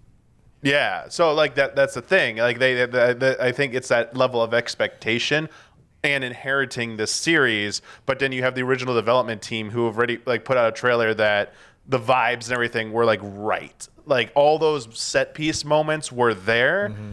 And then you guys got to play it, so that's why was so curious about like, okay, the trailer showing at opening night live, it focused on gameplay mechanics, about the co-op and that nature of it. But maybe like obviously we don't get the full picture from that. Yeah. So hearing Bloodworth's take on that, it's like, okay, well maybe it has the gameplay mechanics, but it doesn't quite have the same atmosphere and vibe like that. see what you're saying. It's not quite up to the level of the previous ones, even though it's still pretty good. And I think the reason that matters more is because you have Reanimal like on the, like peering over their shoulder like, hey, I'm here and like I might do this better. You so know like, what? I think also some of the parts of the game was like a little bit too bright compared to like the other games. Yeah, you're so I on think this- maybe that's this part of desert it ruins too. kind of thing too. Yeah, but here's the thing: we don't know what happens later in the game. Like, it's gonna get darker. It's gonna be creepier, or what? Because again, I think when a company are gonna show a demo of a game, they have to be very selective because what they're gonna show. Because if they show the wrong thing, people are gonna be like, the game was whatever, But when you play the game at home, it's gonna be like a total different vibe, So that's what I think. I do think the other Sure, thing about yeah. this is that there's a lot of emphasis on like the co-op mechanics, and it's like you could play the demo single player, but I think that like it feels like it's going for a little bit more of that working out puzzles together. And there were just moments when like the AI just did a thing, and I didn't even notice. And you didn't do anything. Yeah. Or if you press Y, like, hey, go, and the character will do something too. Because like I think there's one point where there's like a crow carrying the key or something like that, and the character I was playing as has the wrench. The AI character had the bow, and the AI character just like whipped out the bow and Out shot of the nowhere. bird. It's like, Yeah. oh, okay. Yeah, I think this game is more for like co-op instead of like single player, maybe. Yeah, it feels 'Cause like I hate it's when, like- emphasizing co-op a little bit Yeah, more. I'm not a fan of like when you're playing a game and the AI just it's like whatever and it ruins your experience because you don't have a companion like a real person playing with you. You get what I'm saying? So I don't know. I think the game is okay. It's not bad. I had a good time. Yeah, So. yeah. I'm not saying it's bad. It's not hitting the highs that That's fine. I'm expecting from because I was excited for this game. Yeah. I was like, all right, Little Nightmares 3. Let's see what they do. Yeah. And then it was like, okay. Like, you're kind of doing the mechanics, but you're not getting the vibe, and you're not seemingly doing anything particularly new either. So, but yeah. One that I was interested in though, and knew nothing about sitting down, was Atomfall. Oof. You're not digging it. See, we're gonna disagree here. There's Nice. people that love this game that played it. Paris loved it. My co-host. He's Yeah. like, oh, this I is my really type of game. dug it. Yeah. I struggle with this game, man. Hmm. First of all, I go in there not knowing anything about the game. By the way, this is the same people, the same developers that worked on Sniper Elite. Yeah. Rebellion. Rebellion. okay. Yeah, it's the same studio. So I started beginning of the game. I just started walking straight up. I think it was like a little bit more to like the right, but I went straight up, and I got to see a couple of people that were like with weapons, and they started attacking me. And I'm thinking, oh, I have a gun. No, my fist comes out, and I didn't survive. So the second time, I went to like a different direction, and I went to like an area where it was like a farm. I found a weapon, gun, got some ammo. I was like, all right, I'm ready to attack. So I found some people that were ready to attack me. I pull out the gun, and I hear click, click. I thought the ammo was already in the, Oh, in the yeah. gun. So you're like, manually, you have to like, the old school way. you It's have a to, like, revolver too. It's Yeah. a very, very rusty revolver. very old school, rusty. Yeah. So just based on that, I didn't know what to do. I started talking to someone there. I just wasn't vibing it. Like it wasn't my thing. But a lot of people that were there for a very long time playing this game really, really enjoyed it. So, maybe it's just me having a bad experience, But for you, did you like it or? Yeah, I liked it. And just to kind of give people a setup for this, because it's kind of a unique concept, is like some nuclear disaster happened in North England. And I guess it's based actually on some historical event that could have gone wrong. And so now, like, yeah, you've got these kind of like weirdo outlaws and factions and stuff, as well as people just trying to get by. So to me, it feels sort of like somewhere in between, like a Metro Exodus and like a BioShock. Yeah, I 100% agree with you. Yeah. And I've never thought about that. Yeah. Yeah. Yeah. Because it's like you're saying, it's like it's very deliberate. You go down very fast. It's like you've got to take those guys out one by one and really closely and carefully. Because like you said, like the first time I went up to something, like, okay, I was being stealthy and careful. Oh, so you were being careful. I was just straight up like, let me go in. And I came up Wait. behind this guy and I like knocked him out. And then the other guy had a gun. And I'm like, oh, crap. It's just dead. And they will attack you. Yeah. Like, yeah. And then you pick up like these melee weapons and they feel really hefty. Like I had like a cricket bat with like metal bolted onto it or whatever. And I was using that for a bit.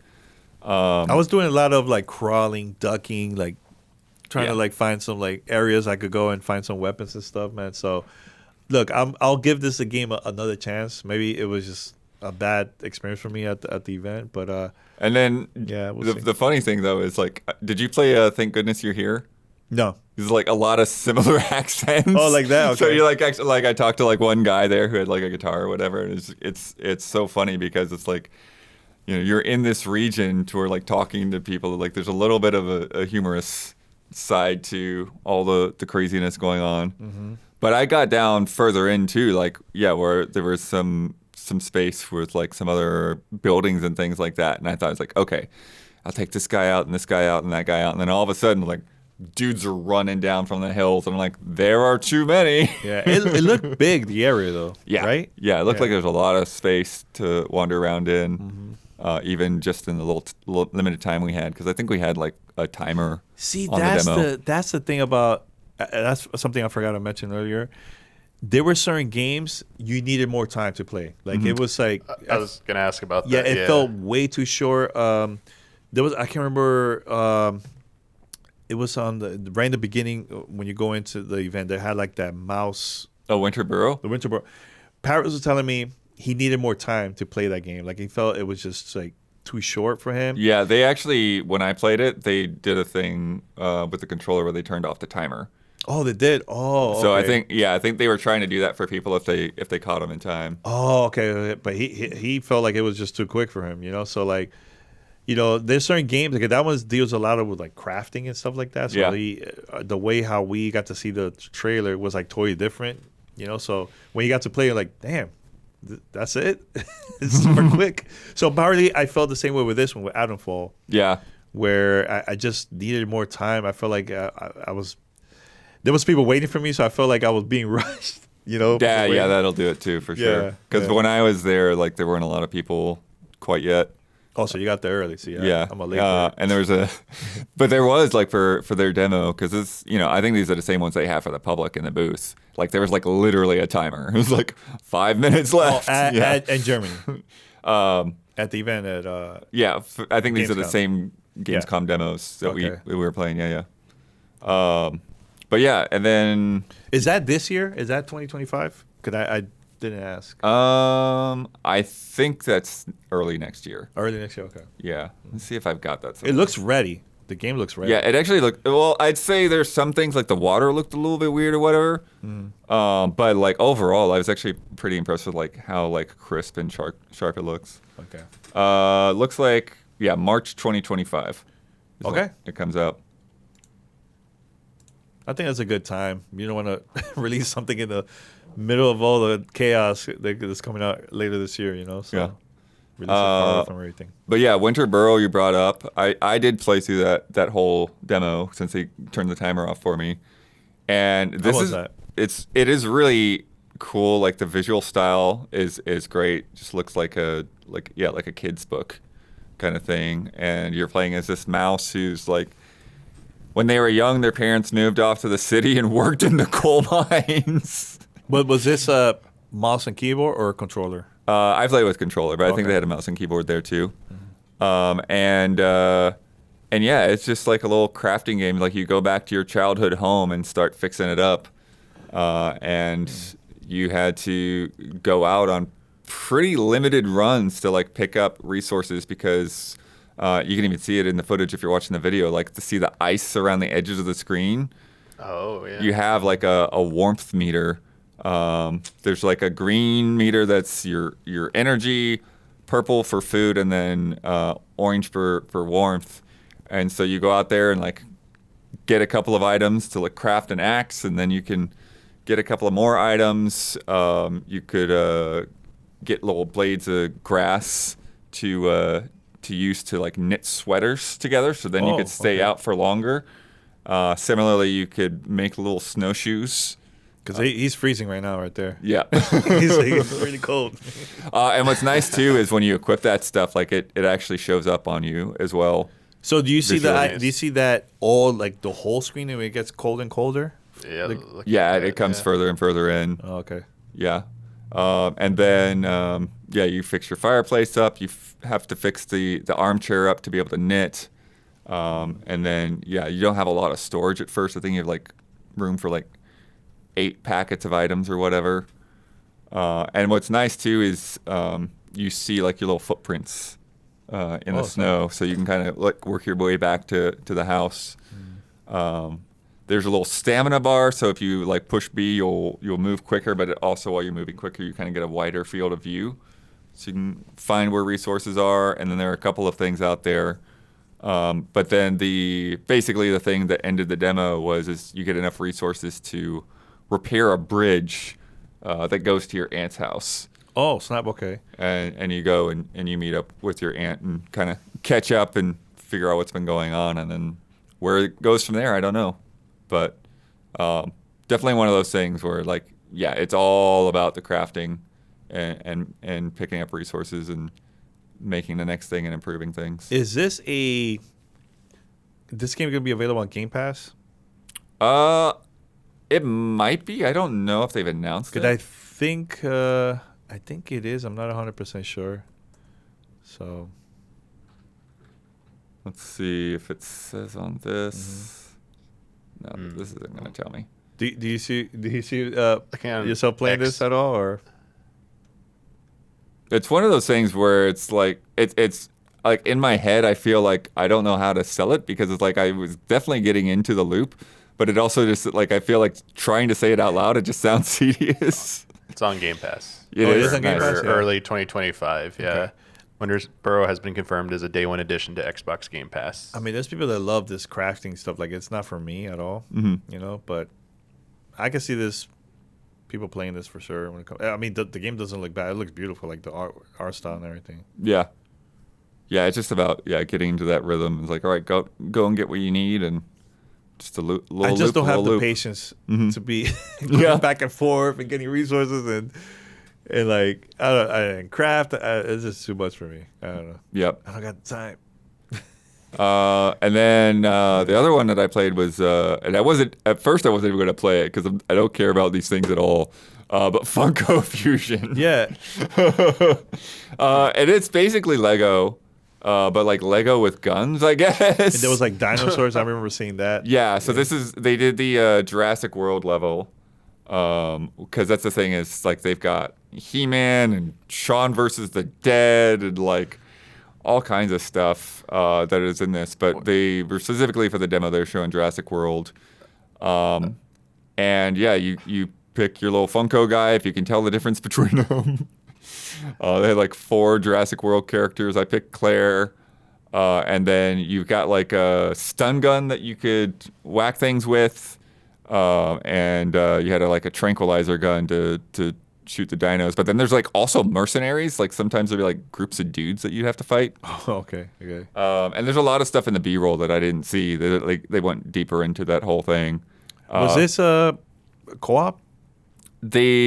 They weren't showing it co-op here. I believe it's co-op online, but not split screen. There's no local co-op. Okay. But like Lego, you go around like whacking everything in sight and getting these little vinyl little nuggets, whatever they're called. And there's a lot of little stations around. You can actually see some of their like vending machines, and some of the chests will require like a certain number of nuggets to open. And those will have like there's some that will have like little bottles of like put your attack up. There'd be like different weapons like grenade launchers, or like I had one that was like an ice cream cone launcher to shoot guys with ice cream cones.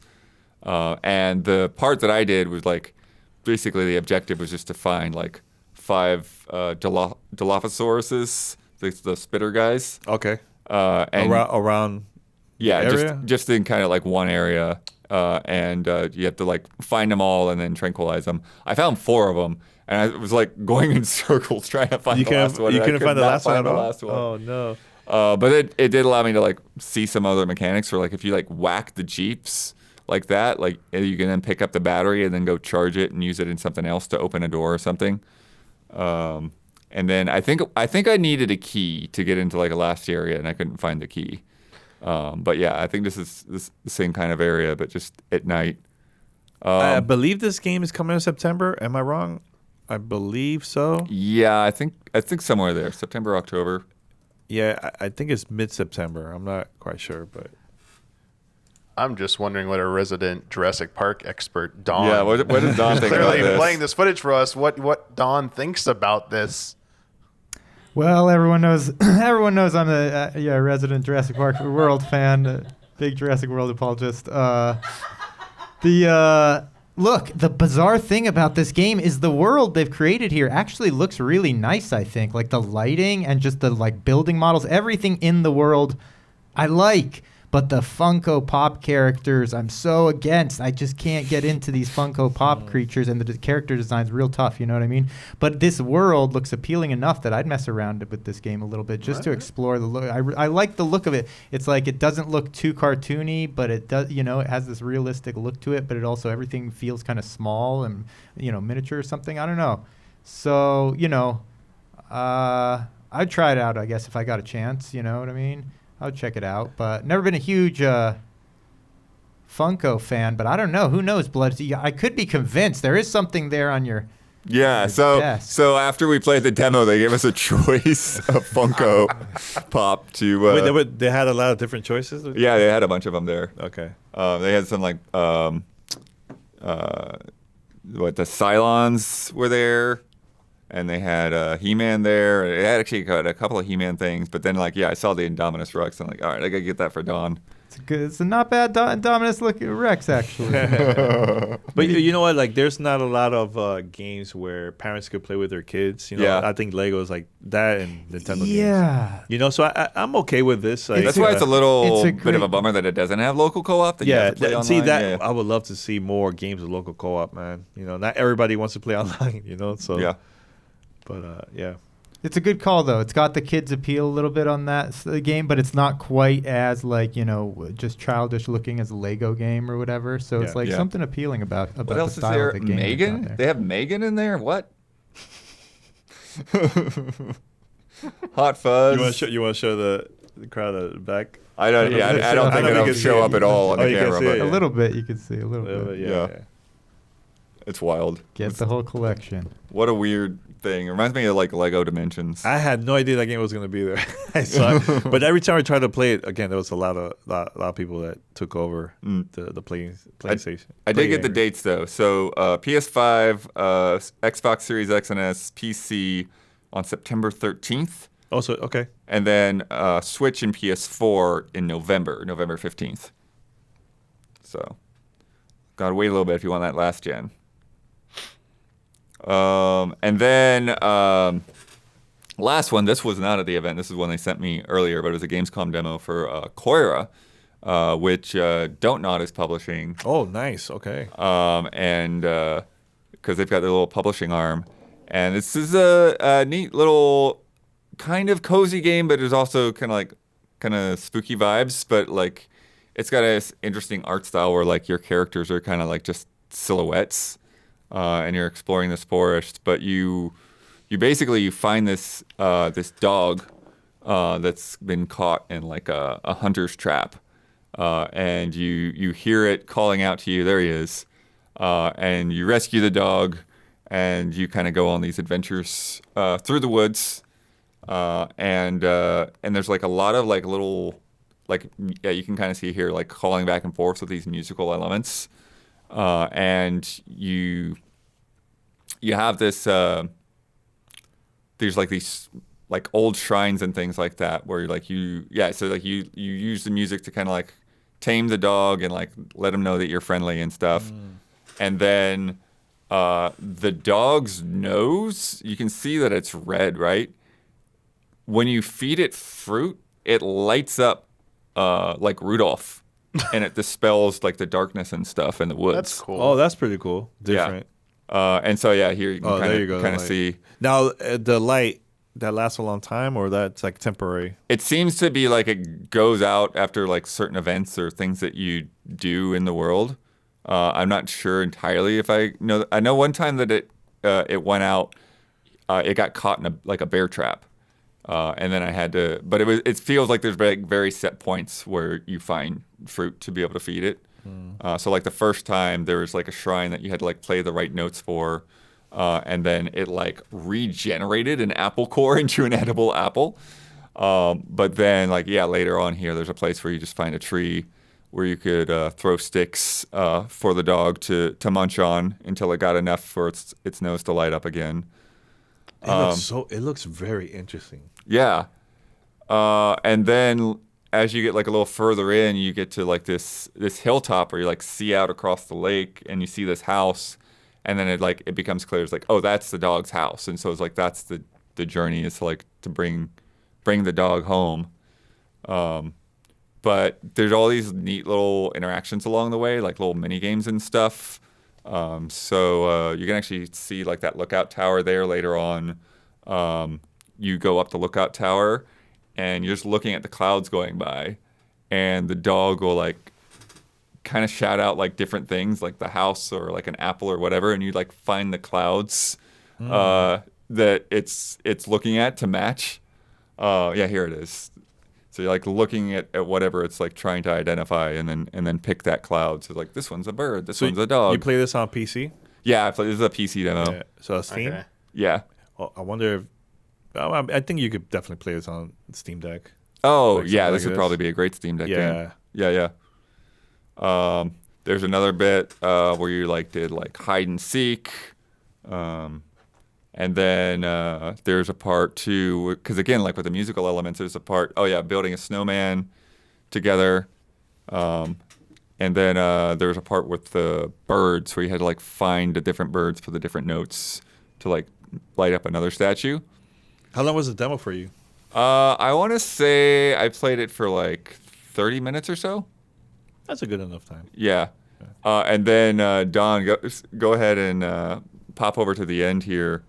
But they leave you in a rough spot with this demo because these hunters come out of the woods and then they grab the dog No. and like leave you for dead. And then it's like, thanks for playing the demo. That was like a major major teaser. Yeah.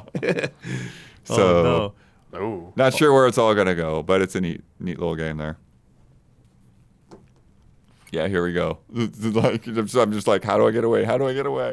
Menacing. Dang. Also this week, these are all this week. All are also this week. We didn't even bother with other headlines. It's just all game announcements for other things that popped up in the Future Games show and other things that were announced. So I picked a few highlights of things that I thought were cool. This thing is wild. Mars Attracts. Mars Attracts. Okay. It's based on Mars Attacks, the movie, the Tim Okay. Burton movie. Oh my God, the old Okay. movie? Yes, What? Shout Get out. outta here. Yeah. but it's a park builder. Wait. A park Like- builder. like that is Planet so Coaster. random. Like yeah. And here's the thing, you play as the Martians and you abduct humans from different eras of time and put them in your park. He doesn't look happy. He's like, help. Yeah. So That is build the most- rides, that's the hire most random. staff, manage guests' needs, and abduct humans to serve as the star attractions. You'll face demanding visitors, environmental hazards, and the ever-looming threat of human escapes. Now, can I capture NBA superstars? The most random announcement. Yeah. This has to be this one. that's So it's next year. Yeah, that one's next year, 2025. The next one, this is some of these I'm like, I wish I had Huber here because he would be all about this. The Stone of Madness is a prison break tactics game of course. Oh, from the tactical. makers Okay. of Blasphemous. Well, there you go. Yeah. Heber's going nuts right now. Yeah, so you're in this asylum in 18th century Spain, playing as 5, quote, uniquely flawed prisoners, and it's presented from an isometric perspective with hand-drawn artwork inspired by Francisco de Goya. So yeah, it's just like, it's such a cool look and style, and it reminds me of something like Desperados or something like that. Are they going to be talking like in Castilian, or is there voice, or not really? I don't know if there's voice. Okay. I wouldn't be surprised. But yeah, just like look at the animation with these Yeah, freaks. Talking in español. Yeah. In español. Next up, we've got this one's a looker. There's a horror game Ooh. called Retrieval. You mentioned horror. I'm all in. Let's go. Let's see. I have not heard of this team before.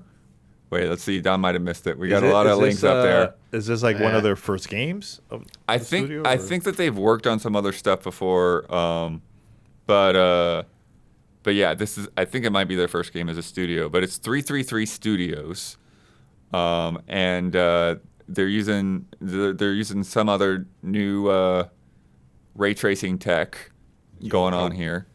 Ray tracing. But yeah, so it's got some wet gore, as Huber likes. Powered by G4 RTX. Yeah. Unreal 2. Because there's this, so you'll see her here in the subway. She like pulls like her device off, and there's just like a big gash in her arm. That's So they only bleeding have out. a trailer like this. It's not like no gameplay. It's just cinematic stuff. Yeah, I think it was mostly cinematics. There might have been a little bit of gameplay thrown in there. I mean, it looks. It's like my type of game. So Yeah. This girl's named Hannah Losh. She's a commander of a research team stranded on a distant planet, Rahalian. And you're gonna navigate through and try to survive and all this stuff. But man, yeah, I wish they it's- showed some type of gameplay in this. Yeah. Yeah, it needs some more, but it's got some vibes. Oh, so it's Steam, PlayStation 5, Xbox. Okay, all right. Yep. Right. Do you remember Lost in Random? Oh. Yeah, I kind of do. I kind of do. Yeah, the one with Was the dice and stuff. Was the stop motion? Yeah, it or kind of had like a stop animation? motion look to it. Yep. So it's back. They've got a sequel. Wow. Thunderful is publishing this one, but they're going in a different direction. So the previous game was like more like 3D action adventure kind of thing. This one is more like top-down Hades style, and it's roguelike as well. Hades, very Hades-like. Yeah. Do you prefer something like this, or you prefer the old way? I mean, I was more into like the perspective of the old game for sure, but I think this might be better gameplay-wise. Yeah. And it still preserves a lot of that look, of like just these things that look like they're sculpted out of real materials. It looks like there's more stuff to do here. Yeah. So definitely curious how this is going to go. Mm-hmm. What are you thinking, Damiani? I think it looks a little bit more promising. It's almost becoming a meme with us at this point. We say franchises that any kind of game that needs to like maybe latch on to a genre that is a boon for success. It's we always say like Metroidvanias, we say roguelikes. It's like, here you go. Maybe like they had a really good visual style, maybe some like eye-catching visuals. Sorry, but maybe the gameplay didn't hit with the first effort. So maybe trying something like this, that way people get more hooked on the gameplay element, as well as it like catches people's attentions with that very unique, animation style. Yeah. They also mentioned board game inspired dungeons, which I'm curious what that means, what that'll look like. Yeah. Because the stuff in the trailer looked pretty, board game inspired. Yeah. What was that one random indie Square Enix game where it was all about like navigating like squares or whatever last year? Like it was basically like a board game where you just like move spots. Now it makes me think of that. I don't know what you're thinking of. Sorry, I can't remember the title. Maybe someone in chat will let us know. Next up is Wilmot Works It Out, which is a sequel to Wilmot's Warehouse from the same guys that made that, as well as Flock and Hohokam.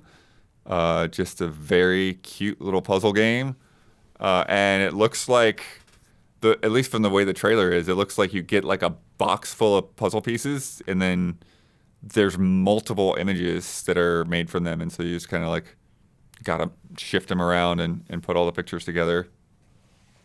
So I have not played Wilmot's Warehouse. I don't know if you have.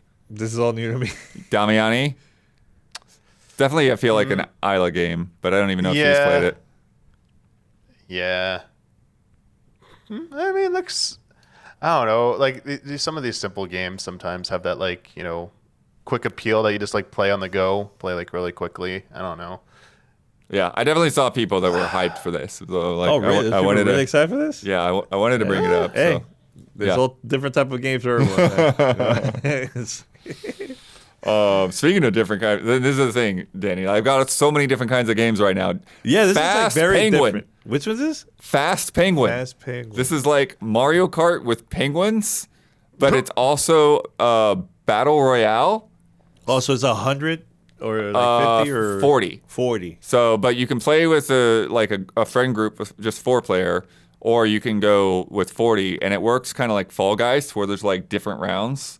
So, like the first race, like everybody like from 30 to 40 or whatever will get eliminated, and the next race, you'll do 20 and all of that. So now my question is this a free to play game? it is a free to play game. Okay, because I was like, doing it right. They're doing it right. I was like, okay, it sounds good.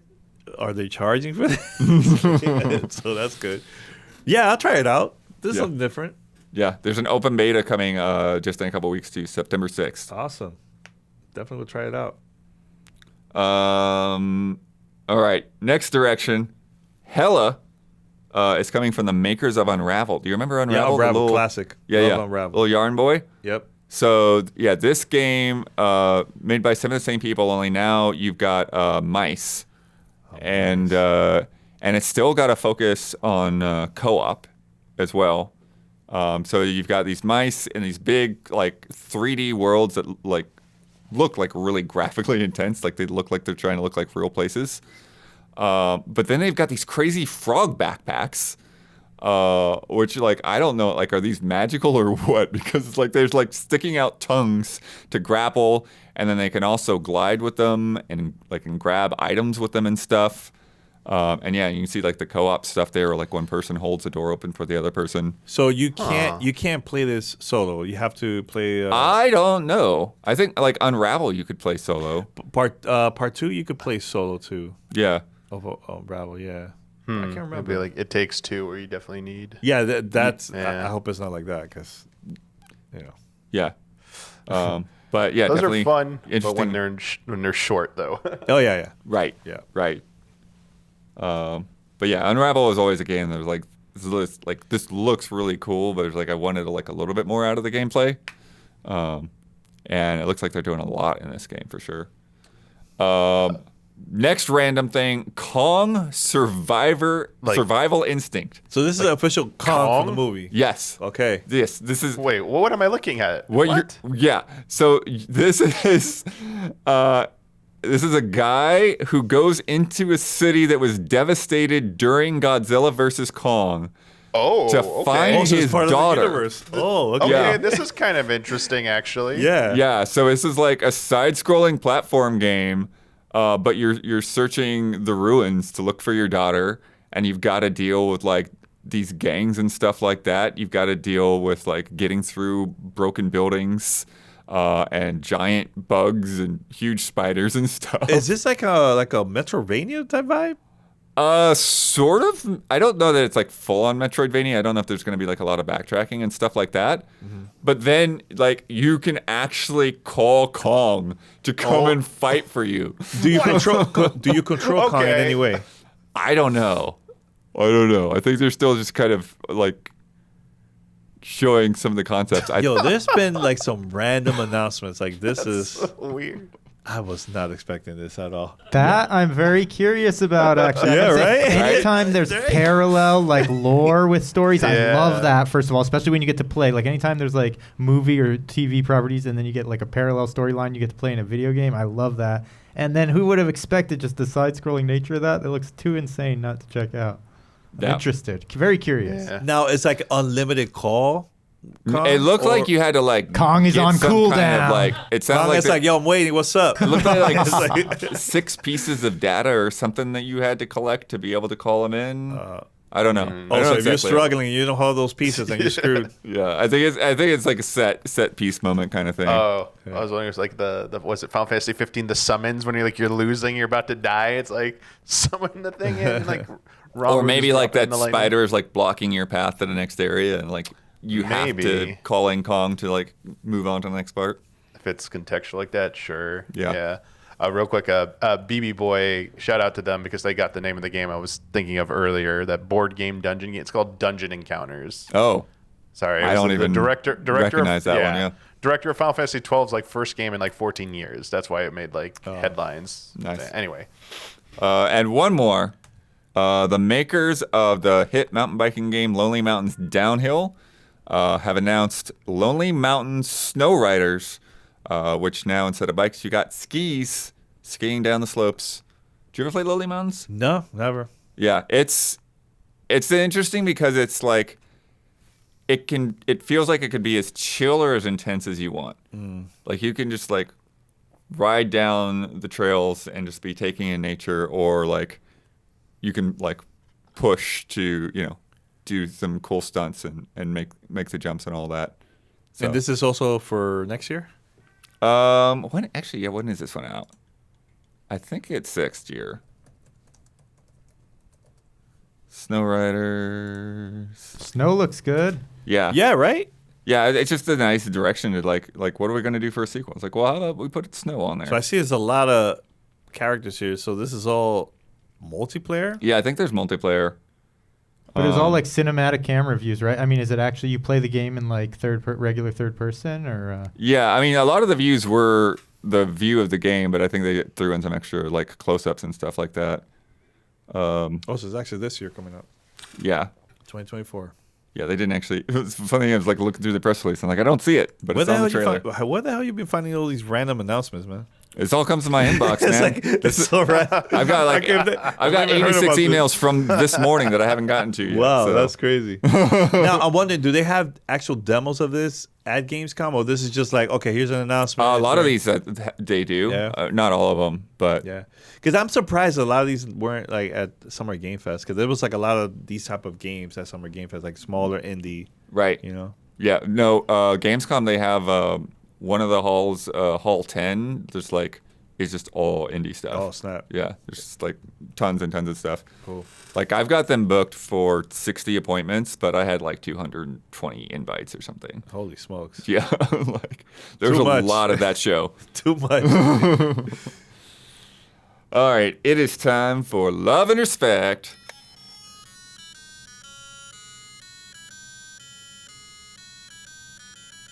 Love and respect. Respect. I was gonna say it, but it was a little off. It's okay. Brian from Happy Gaming. Here's a trivia question. What do all of these games and their creators have in common? Fear the Spotlight, Thank Goodness You're Here, A Short Hike, Inscription, Buckshot Roulette, Pools, Celeste, Murder House, and Click Holding. Secret extra mode. Don't know. These games are all well known and regarded, but you may not know that their creators all got their start on itch.io, a platform full of creative individuals and their projects. Every couple of weeks, I'll download a big set of games people put out, and it's scratched an itch that I can only describe as similar to browsing games made for Flash back in the day. They're short, experimental, rough, and sometimes broken, but there's heart and good supportive community visible throughout. It makes me wish more people would be able to experience the full breadth of what these creators have made. Maybe a Creators Corner section on PlayStation Store where people can freely try these sorts of projects. How can we create more safe communities like itch.io to foster developer creativity and encourage communication and exploration? Or is the reality that these platforms would possibly only cater to the minority willing to seek out and play small niche projects and discover the creators? What do you think?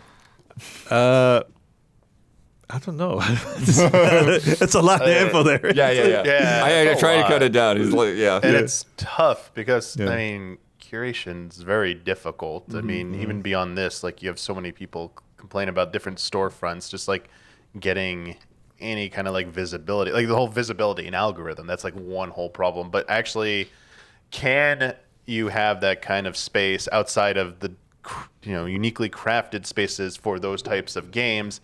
I think there could probably be maybe a better job done to about specifically about like keeping them like a little bit feeling like safe spaces, or not having to deal with some of that toxicity that spreads when you invite wider groups, wider views in there.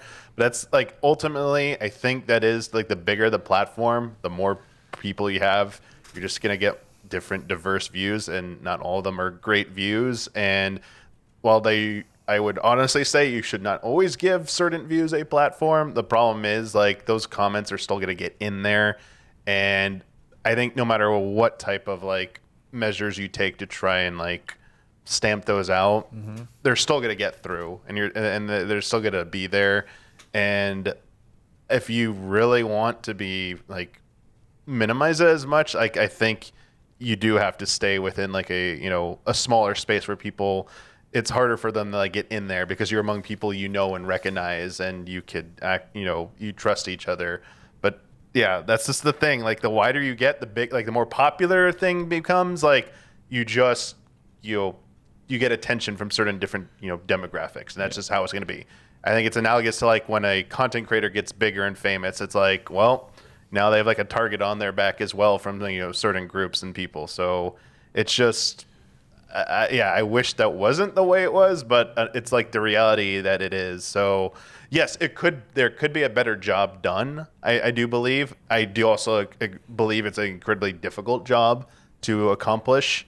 But I don't know if they're like, I have no idea what you could really do about it. I think, and you're right. Like it's, I think the problem that we have is we sometimes we give attention to those people way too much. Because look, negativity always gets the attention no matter what, you know. So I try my best to ignore it as much as possible, man, and support, people that are releasing great content or great games, as much as possible, But those are always like looking for attention because that's what they want. It's all about the attention, So they will try to attack and post like fake reviews, just because they don't agree or there's something they don't like that you say or release, So as much as possible, man, let's ignore those people, man. That's how I see it.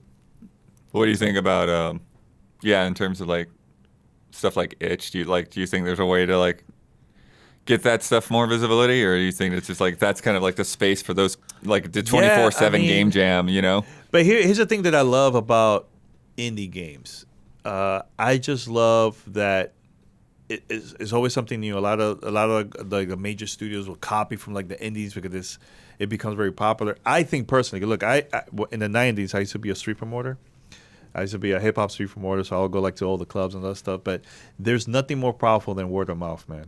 Word of mouth from like the community, spreading the word of like whatever it is. It could be a content Among creator, us. or it could be just like a game. So I think word of mouth, man. I think it's a way that we should start doing. Like, look, years ago, this is like early days when I used to live in Miami. We did a party right in Miami, and in Miami, it's not known as like a city like New York or LA. There was a lot of gaming stuff happening. So we, old school way, we started promoting word of mouth and pass out flyers like locally. And we had like over 1,000 people that showed up at our party. Yeah, lined up for hours just waiting there, man. So I think if you, like, for those who are watching, when you see anything that's really cool or like potential to become big, I think it is important to share with your friends, text, email, whatever, like spread the word. And I think that'll be helpful. And now if you do like an indie studio or like a creator that needs that support, even if it's like a donation, Patreon or something, like, so they could continue creating great stuff, man, So that's how I see it. And I think that there are those other, kind of like different ways that things like this pop up as well. Like we had Dreams, we've got the Fortnite creative now and Roblox, and like there are other ways that like people are like able to get out there and experiment with game design. And it's interesting that like, those pockets, those communities can be like really huge, but also kind of like unknown to the people that are outside of those pockets, right? It's like very rarely do you hear about something on Fortnite creative, but when you do, it's like, oh, okay, Yeah, I mean, but I think they're really good with that. But see, I hear horror stories with like other games that Yeah. Will you see? Oh, yeah. Roblox says it's horror stories. Yeah. That's what I'm saying. So it all depends on the developers that work on all these like stores or like games. That if there's something where it's easier to create those type of content, then of course it's going to go around. And then you have Fox News. Oh, look what they're promoting for young kids. That type of thing. So nobody wants that, man. Yeah. So. Yeah. From Harrison Holt McHale. Hey allies, in April this year, we all laughed at BAFTA's list of most iconic characters by popular vote. There were some bizarre choices like Agent 47 coming in third, but there was also Mario coming in second and Lara Croft coming in first. While some might question Lara Croft coming in first place, in the UK she broke into the mainstream like few other characters have done. Obviously starring in the feature films, but also appearing on countless mainstream magazine covers. And most notably for me, she's had a long-term partnership with the UK's #1 energy drink, Lucozade, appearing on TV, on buses, posters, and more. I've always loved how Lucozade was embedded in the design of Tomb Raider in these ads. So I thought of something a bit fun. Below is a set of some of the most popular brands in the US. If a video game character became the face of that brand, who would you pick? So I probably won't go through all of these, but they've got 10 here. Okay. So a video game mascot to become part of this brand. M&M's. M&M's. Wow, that's a good one. Because I was ready to answer like another product, but okay. Let me see. I don't know. M&Ms? We're thinking like what game character would represent So like Lara M&M's Croft was game? promoting this lemonade or what, or this Yeah. energy drink. What about Pikmin? What about Pikmin? Oh, from you know what? That's Yeah. a great one. Great, about great you? pick. There you bunch go. of little Right tiny, there. You got Pikmin it. carrying 'em You around. got that right. Nice. That's a good one. Dawn, the detergent. Dawn the detergent. That's the one with the bear on the front? That's the one with that's the a wrong product. It's the grease killer. So I'm trying to think of like what power. I know there's some game I'm thinking where you're like dispelling. soap. Remember you had some power where you're like cleaning. Power Wash Simulator? Yeah. Oh, Power Rush Simulator. There you go. There you go. That's There great. you go. Reese's. Reese's? E.T.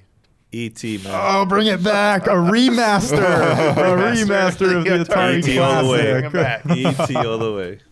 Samsung. Samsung. That's interesting because they got the gaming. Gabby hub and says everything. Stellar Blade. Stellar Blade. Is that like a Xbox related thing? Because of the cloud exclusive. They're just saying that Samsung. like I mean, these I are don't just know. there's a ranking of like top U.S. brands or whatever, or top brands in the U.S. Samsung. For some reason, I don't know if I'm always thinking of like Halo. I don't know why. Master Chief. For some reason, so. Because I remember back in the days, they gave, this is when 360 was coming out, and they were promoting HD at that time. Oh yeah. At GDC, they had like a giveaway, and they gave some of the media free HD TV at that time when it was like brand new. There was Samsung Yeah. at that time, so that's what I think about it. So. Energizer. Well, we need a bunny character. Rabbit. right? So who are we getting? Which one? The The rabbits. The rabbits, yeah. That's good. Yeah. I was thinking like I was Robo. gonna say like Bugs Bunny or something, but Oh, yeah, that'd be good. WB. Yeah. Oh, yeah. Oh, the Energizer Bunny. Yeah, could be. Exactly. In, what's the fighting game? The place, whatever the. The fighting game? The Smash clone. That has all this weird WB brand. Oh, yeah. Oh, Multiverses. multiverses. Yeah, yeah. you could throw the Energizer Bunny into multiverse. Yeah, there you go. That would work. got it in there. Band-Aids. Band-Aids. Ooh, what's a survival game? Survival horror. Remember like game, Uncharted or something? Oh yeah. Right? Yeah. Yeah, just do Resident Evil there. Yeah. You gotta get cut. That's good.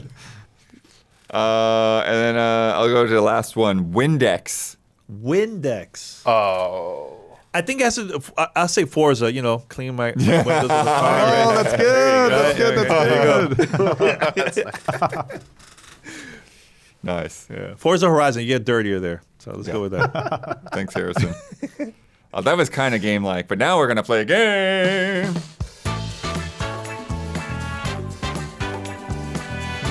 I hear the laughs. Yeah. Live studio audience. Gabby Monteith. From the champ. Who said it? Here I have a list of quotes from some games. You need to guess the character that said the quote. And as a bonus, you have to guess the game it's from. Okay. And they omitted some keywords to keep the quotes from giving things away. So first one, I'm no hero. Never was. I'm just an old killer. Hired to do some wet work. Oh my gosh. I know. Oh my god, you're killing me here. Now, is this an Huber's old? punching me in the face right now. Is this an older game It or? could be anything. Oh, Yeah. Okay. Say it again. I'm no hero. Never was. I'm just an old killer. Hired to do some wet work. Hitman. No. No? This is, Red Dead. This is old. Nope. This is very old. Or not old, but like not. The character is old or the game is old? I mean, they've been in modern. Oh, I know what it is. It It- got spoiled. I got it. Someone spoiled it, don't you? Yeah, I tapped out. Angry, I I don't- can't remember I it. tapped out. Damiani? Old Snake. MGS4. There you go. There it is. That's okay. See, I knew There it you sounded go. like an older character, but I wasn't sure. I wasn't sure. Okay. For some reason, I thought about Hitman. I don't know why. All right. Next one. Dang it. I can make it quick or I can make it much worse. Oof. Damn, that sounds like a villain. Yeah. Sounds like a villain here. Yeah. Quick, or I can make it much worse. This is a very bloody character, bloody game or anything. Dang, I feel so bad. I know so many movie quotes, but game quotes are... Game quotes is hard. It's pretty hard. Yeah. I'll just throw out a guess to give you something. I don't know. Ada Wong, Resident Evil. That is Ellie from The Last of Us Part 2. Oh, okay. Damn it. And I just mentioned The Last of Us. Well, was it Uncharted? No, my bad. Person 1, are you afraid of God? Person 2, no, but I'm afraid of you. God of War? No. Oh, that was a good guess. Hey, I mentioned God there. I will say the fact that there's 2 people is something you should pay attention to. Well, I was thinking about, maybe the characters they interact in God of War, but I guess not.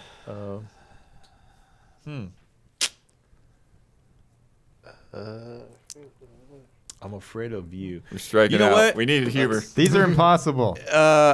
No, it can't be. This is way too old. I'm not going to mention that game. Way too old. I was going to say B-Boy Act guessed Racer. Soul Batman Reaver. and Joker. Oh, no. Elizabeth and Booker from Bioshock Infinite. Okay. Oh, yeah. okay. Lenny! Is that the... That's it? That's a quote? It's not The Walking Dead, is it? No. Gabby's laughing. RDR2. What's up? RDR2, Gabby says. Yep. Arthur Oh, Morgan. nice. Oh, yeah, okay. Death is inevitable. Our fear of it makes us play safe, blocks out emotion. It's a losing game. Without passion, you are already dead. That is a very long quote. I want to say... I mean, it's not right? Death Stranding? Nope. I've Gotta Quantum go back Break. further. I'm going Quantum Break on this. Is that it? Gotta go further. Dang it. Oh, my gosh. Further than that, Alan Wake. I'm going to get our live chat involved Kind in of getting this. closer. Oh, I'm getting closer? Dice for Death is guessing Mike from Star Tropics. That goes back. Not that far That goes back. way back. So it's around the era of the 360 Mass PlayStation. The dolphin from Well, Echo. before that. Rihanna's guessing the dolphin Before from Echo. Mass Your wife Effect, is just okay. guessing. Oh, wait. Rihanna's guessed dolphin from Echo. Good guess. Shout Good out guess. to Shut up. That's Max Payne from Max Payne Max 2. Payne. Oh, that was, yeah. Damn, I got close. It was Remedy. Not having Remedy. Not having humor. Human, you've changed nothing. Your species has the attention of those infinitely your greater. That which you know as blank are your salvation through destruction. This could be a hit. Sounds like a Sounds like- sci-fi thing. Sounds like an RPG. Yeah. Let's go with, oh my God. I was going to say like a Final Fantasy game. No? Am I at least close? Not a Final Fantasy, but Soul Crusher But RPG. it is an Yes. RPG game. Yeah. Soul Okay. Crusher's guessing Mass Effect. Yeah, it's Harbinger from Mass Effect 2. Oh, Soul Crusher got it. Damn, Soul Crusher see, got I was it. there. This RPG. this is one I wouldn't know, but we'll see where you guys are at. Okay. Bob, do something. That's it? Hello Neighbor. What was that? Was it Hello Neighbor? Is that what that No. is? No. Dang it. Bob, do something. Do something. I'm trying to like Bob is such a generic. Isn't it the Freddy games? No. Is it No. Outer Wilds? That one's Ash from Overwatch. Dang it. Oh, why would yeah? How the hell are we gonna? How are we gonna guess that one, man? It's like, All right. Dang. We're almost there. We're almost there. Oh. See if we get any of them. Is this how it always is for you? Person 2. No. Well, kinda. Yeah. Yes. Yes, definitely. What? Oh, that sounds Sounds familiar. like Is that some- Spider-Man or something? That sounds like Spider-Man. Yeah. dialogue. No. You're Miles Morales. You're kind of in the It right sounds like ballpark. Marvel writing. It sounds or like Marvel. Gearbox writing. So it's not Spider-Man. Not Spider-Man. 2 people though. 2 people. Cause I was thinking Spider-Man, Miles Morales, and Spider-Man just talk. But okay. I thought it was like Mary Jane or someone talking to Peter. Is this how it always is for you? No. Well, kinda. Yeah. Yes. Yes, definitely. These are really hard. Suicide quotes, man. Squad. No. Dang it. Sam and Nathan Drake, Uncharted 4. Uncharted 4. Oh, Gabby should have known that. Oh, Gabby said is it Nathan Drake like 5 times when I was like, Okay. If you need to learn how to talk to a lady, ask your mum. Bayonetta. Yep. There you go. oh, we There did it. Game over. Danny's nice. a champion. There we go. Let's go. We got one. And last And we one. got two. Because I love that That is game, the by the only way. one. Yeah, they Points. got That's one. excellent. Yeah. Last one, but maybe the hardest one. It took hundreds to kill me, but I killed humans by the thousands. God of War. Nope. Sounds like a very intense fighting game. It's like a Blizzard game, maybe. Nope. Dang. Anything from the... Is it an action, like a God of War style game? No, it's not. Devil May Cry? It is not. Rihanna says Kirby. Kirby. That is funny. She in That the is funny. neighborhood. Is she in the neighborhood? No, that is Luca Blight from Suikoden 2. Oh, I would have not guessed that. No. Yeah. All right, it's time for bets. All right. This week's bet, Monster Jam Showdown, is out next Thursday from Milestone, makers of Hot Wheels Unleashed. I'm going to look through the top 10 English reviews on OpenCritic, and I want to know how many times I'm going to find the word Bigfoot, which for you youngsters out there, Bigfoot used to be the monster truck Yes. that everyone's promoting, and then we found out about all the others alongside them. But yeah, Bigfoot was everywhere. Like I Happy remember Meals, back in the like days. cereal boxes. Yeah, it's even watching like the TV promos. Yep. When they are Yeah, like didn't on even tour. Bigfoot even have a cartoon? Yeah, even the cartoon. Yep, I used to watch the cartoons back Yeah. in the 80s. Yeah, I remember that, man. Yeah. So before we put our votes in, who's your point going to go to? I was in last place earlier this season. Just so you know. Wait, you want me to just tell throwing you that that? out there? Throwing out that. He's there. not in last place now. I'm but just saying I was significantly it behind. could be any of us or either Huber. Who are You know, not here. I feel like you. I'll go with you because you know more about Bigfoot. Okay. A lot of people don't know from the rest of the team. I don't know. Okay. I don't see him confident that he knows about Bigfoot. So I'll go with you. Okay. Yeah. So how many times will we find the word Bigfoot in those 10 reviews?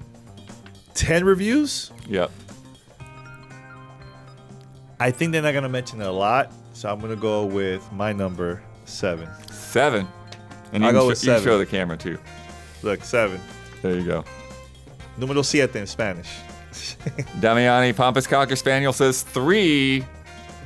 But remember, it's multiple publications. Yeah. 10 And you 10 still publications. think it's 3. Yep. I think not enough people are going to mention Bigfoot. If it's not the car's on the game, the truck's on the game, I don't think they're going to say it. I feel like that's too low, but okay. All right. Don. Fashionable Manatee. I How think many? the car might be in the game. I know Gravedigger is, so I assume it is. But Blood, I hate to break it to you, kids aren't crazy for Bigfoot anymore. I went with 3 also, or E, Wow. whichever. 3. Is it us E3. old folks that said more Hey, than I 3? used to love Bigfoot too. I know how it was, but times have changed. You don't hear a lot of Bigfoot That- I mean, you're right. chatter. You're right. Yeah. Gabby, Optimistic Rat, who I had to explain the whole Bigfoot thing to. How many? 8. 8. 8. Wow, more than me. I'm impressed. And I think that's the high. I Because I, think- went with 4. 4. Yeah. And I voted for you. Okay. I'm in trouble. So Okay. we'll see. I mean, I see why she picked 8, because the way how we were describing how big it was back in the Yeah. day, she was like, yeah, it gotta be a lot. So But I actually don't know, like off the top of my head, I don't know whether Bigfoot's in that game or not. well, I know Gravedigger that's a is. good I've seen guess. Gravedigger. that's a pretty good guess though. Yeah. All right, last week's bet, we had opening night live, as we said, and Keeley had a pre-show hosted by Kyle Bosman. Last week, I asked how many times Kyle would actually say the word pre-show. Damiani bet 7 times.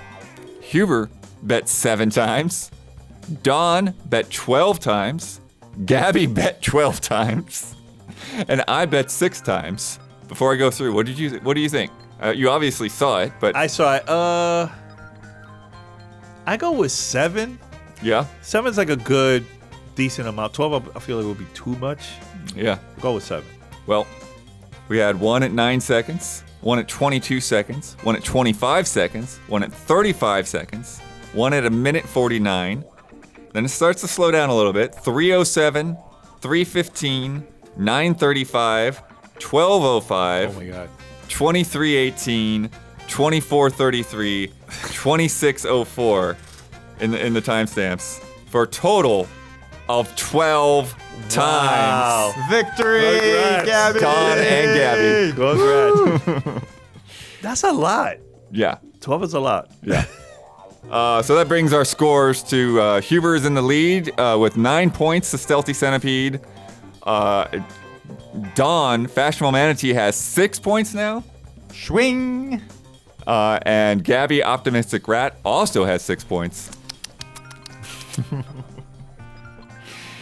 Let me tell you about patreon.com/easyallies. Everything that we do here is funded and supported by wonderful people like you who have decided that if you're listening to this show every week, that it's worth dropping in $5 a month or so. And we've got all kinds of different rewards for people over there on our Patreon. At $5, you get this podcast 2 days early. You get it ad-free. You get 2 bonus Love and Respect questions. You can also submit questions to Love and Respect. You get in our Discord, all kinds of other fun stuff in there. And then we've got some other tiers. Check those out. If you get in that $10 tier, you can vote on Stream Team, which we do once a month. So next week's Stream Team is next Tuesday for this month. And then our Platinum producers get a shout-out on this podcast each and every week. This month's shout-outs, this is the thing I didn't explain to you. I knew there would be something I missed. We do like this wave. So when I say shout-out, when I get to out, then you say shout-out. Okay. Just kind of mimic me, okay? All right. And it's done in kind of in the cadence of like shout out, shout Yeah. out, shout out. Yeah. So this month's shout-outs go to Javawabs, Elthanis, and Forever Ender. Shout out. Yeah. Shout out. That was pretty good. Nice. I almost got there. Danny, we're going to promote some things. First of all, where do people find you? What do you want to talk follow about? me. I'm everywhere. Just look up Godfrey or look up Danny Peña. And check out Gamertag Radio. We're episode now 1,363 right now. So Crazy. insane. I know. It's crazy. Make sure to subscribe. Find us on any podcast platform out there. Just make sure to support. And if there's any developers that like to know more what we do, like consulting, go to DannyandRihanna.com. You could also find our podcast there, the Danny and Rihanna Show. It's just Rihanna and I just having casual conversation about different things, man. It's a lot of fun. But just check us out. Yeah, I've listened to a couple of those. Yeah, it's fun. This week's group stream, we played Phantom Spark and then a few random Gamescom demos. Ended up being mostly racing games, like the rally game and stuff like that. Next Tuesday, Stream Team, which I just mentioned. But yes, more Gamescom stuff coming through. I've got previews up already for Lost Records, Bloom and Rage. I played a couple hours of that. Nice. From Don't Nod. We got Huber's Indiana Jones preview, and they're on the floor. Don, do you have these photos from Isla? Oh yeah, let me. Yeah, we had a meetup the other night, Wednesday night. That we had. It looks like maybe 20 people or so came to. Here it is, loaded up. Look at that. That's really Look cool. at that Gamescom crowd in front of the Dom. That's the best, man. Meeting now your community members. I used to every time I'll go to like a different city, I'll mention the podcast and I'll get together with the community, man. So this is great to see, man. Great stuff. And then Don, the next one, they've got an interview coming up with Casper Van Dien from Starship Troopers. Nice. They got to play Starship Troopers Extermination and chat with Casper. So there's a photo there from Gamescom. But you see, that's what the business center looks like. Oh, okay. You know, just like bunch of meeting rooms. Get in there, it's get your like demos similar done. to like E3. Yeah. Little rooms like that. Yeah. Yeah. That's cool. And then Friday night they're gonna record the first round of impressions of things that they played at Gamescom. And then more things will be trickling out. We got embargoes. We got one game that's embargoed for October. I'm just gonna say that. That's a long time. That's a long time. Yeah. Wow. So Gamescom stuff coming through. All right, Don and Gabby, you get to close this show. So pick who gets what. You get to shout out anything or anyone on your mind this week. You get the final word, and you get to sign off with the trademark sign off. Okay, Gabby's going to do a shout out, then I'll do the last word, and then Gabby will do your sign off, right? Yeah. Nice. Shout out to Balatro. I'm finally on the Balatro train. I thought I wouldn't like it because I never played poker and I don't understand Nice. it. But it's incredible. I never stop. My roommates are annoyed with how much I play it. Yeah, so shout out to Balatro. Shout out. All right, final word. Look, Peter Molyneux. I want to bring this up. Okay. Did he really do anything wrong? Did he ever actually do anything wrong? I mean, I'm asking this seriously, right? He just... It's your final word. We can't respond. Yeah, so this is what I'm saying. It's a rhetorical question. He never did. He overhyped stuff. The guy came in as a dreamer. I could be wrong. Damiani's holding his head, so I have a feeling I may be off on this. But as far as I remember... There was something nice for me about Peter Molyneux's return. I'm not kidding here. Now, he came up there. He was humbled. You sensed gratitude in him being there. Even in the game he was presenting, yes, it was underwhelming. And yes, he didn't do any of those classic Molyneux overpromises. But there was something pure about it. Like he's going back to his roots. It had, familiarity, black and white, whatever. It was like...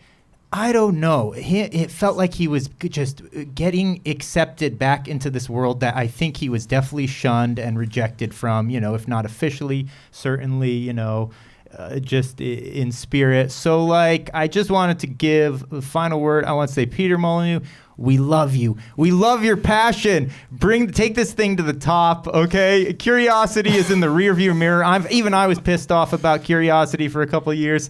But I forgive you, and I want you back, and I'm glad you're here, Peter, and I'm looking forward to this game. Okay, that's my final word. Destigmatize Peter Molyneux. Yeah. All right, Gabby now. For the sign off? Yeah. Okay. I hope you do. Nothing is true, everything is permitted. Get the dream egg from the Moogle Chocobo Carnival to unlock the Master Assassin's robes for Noctis.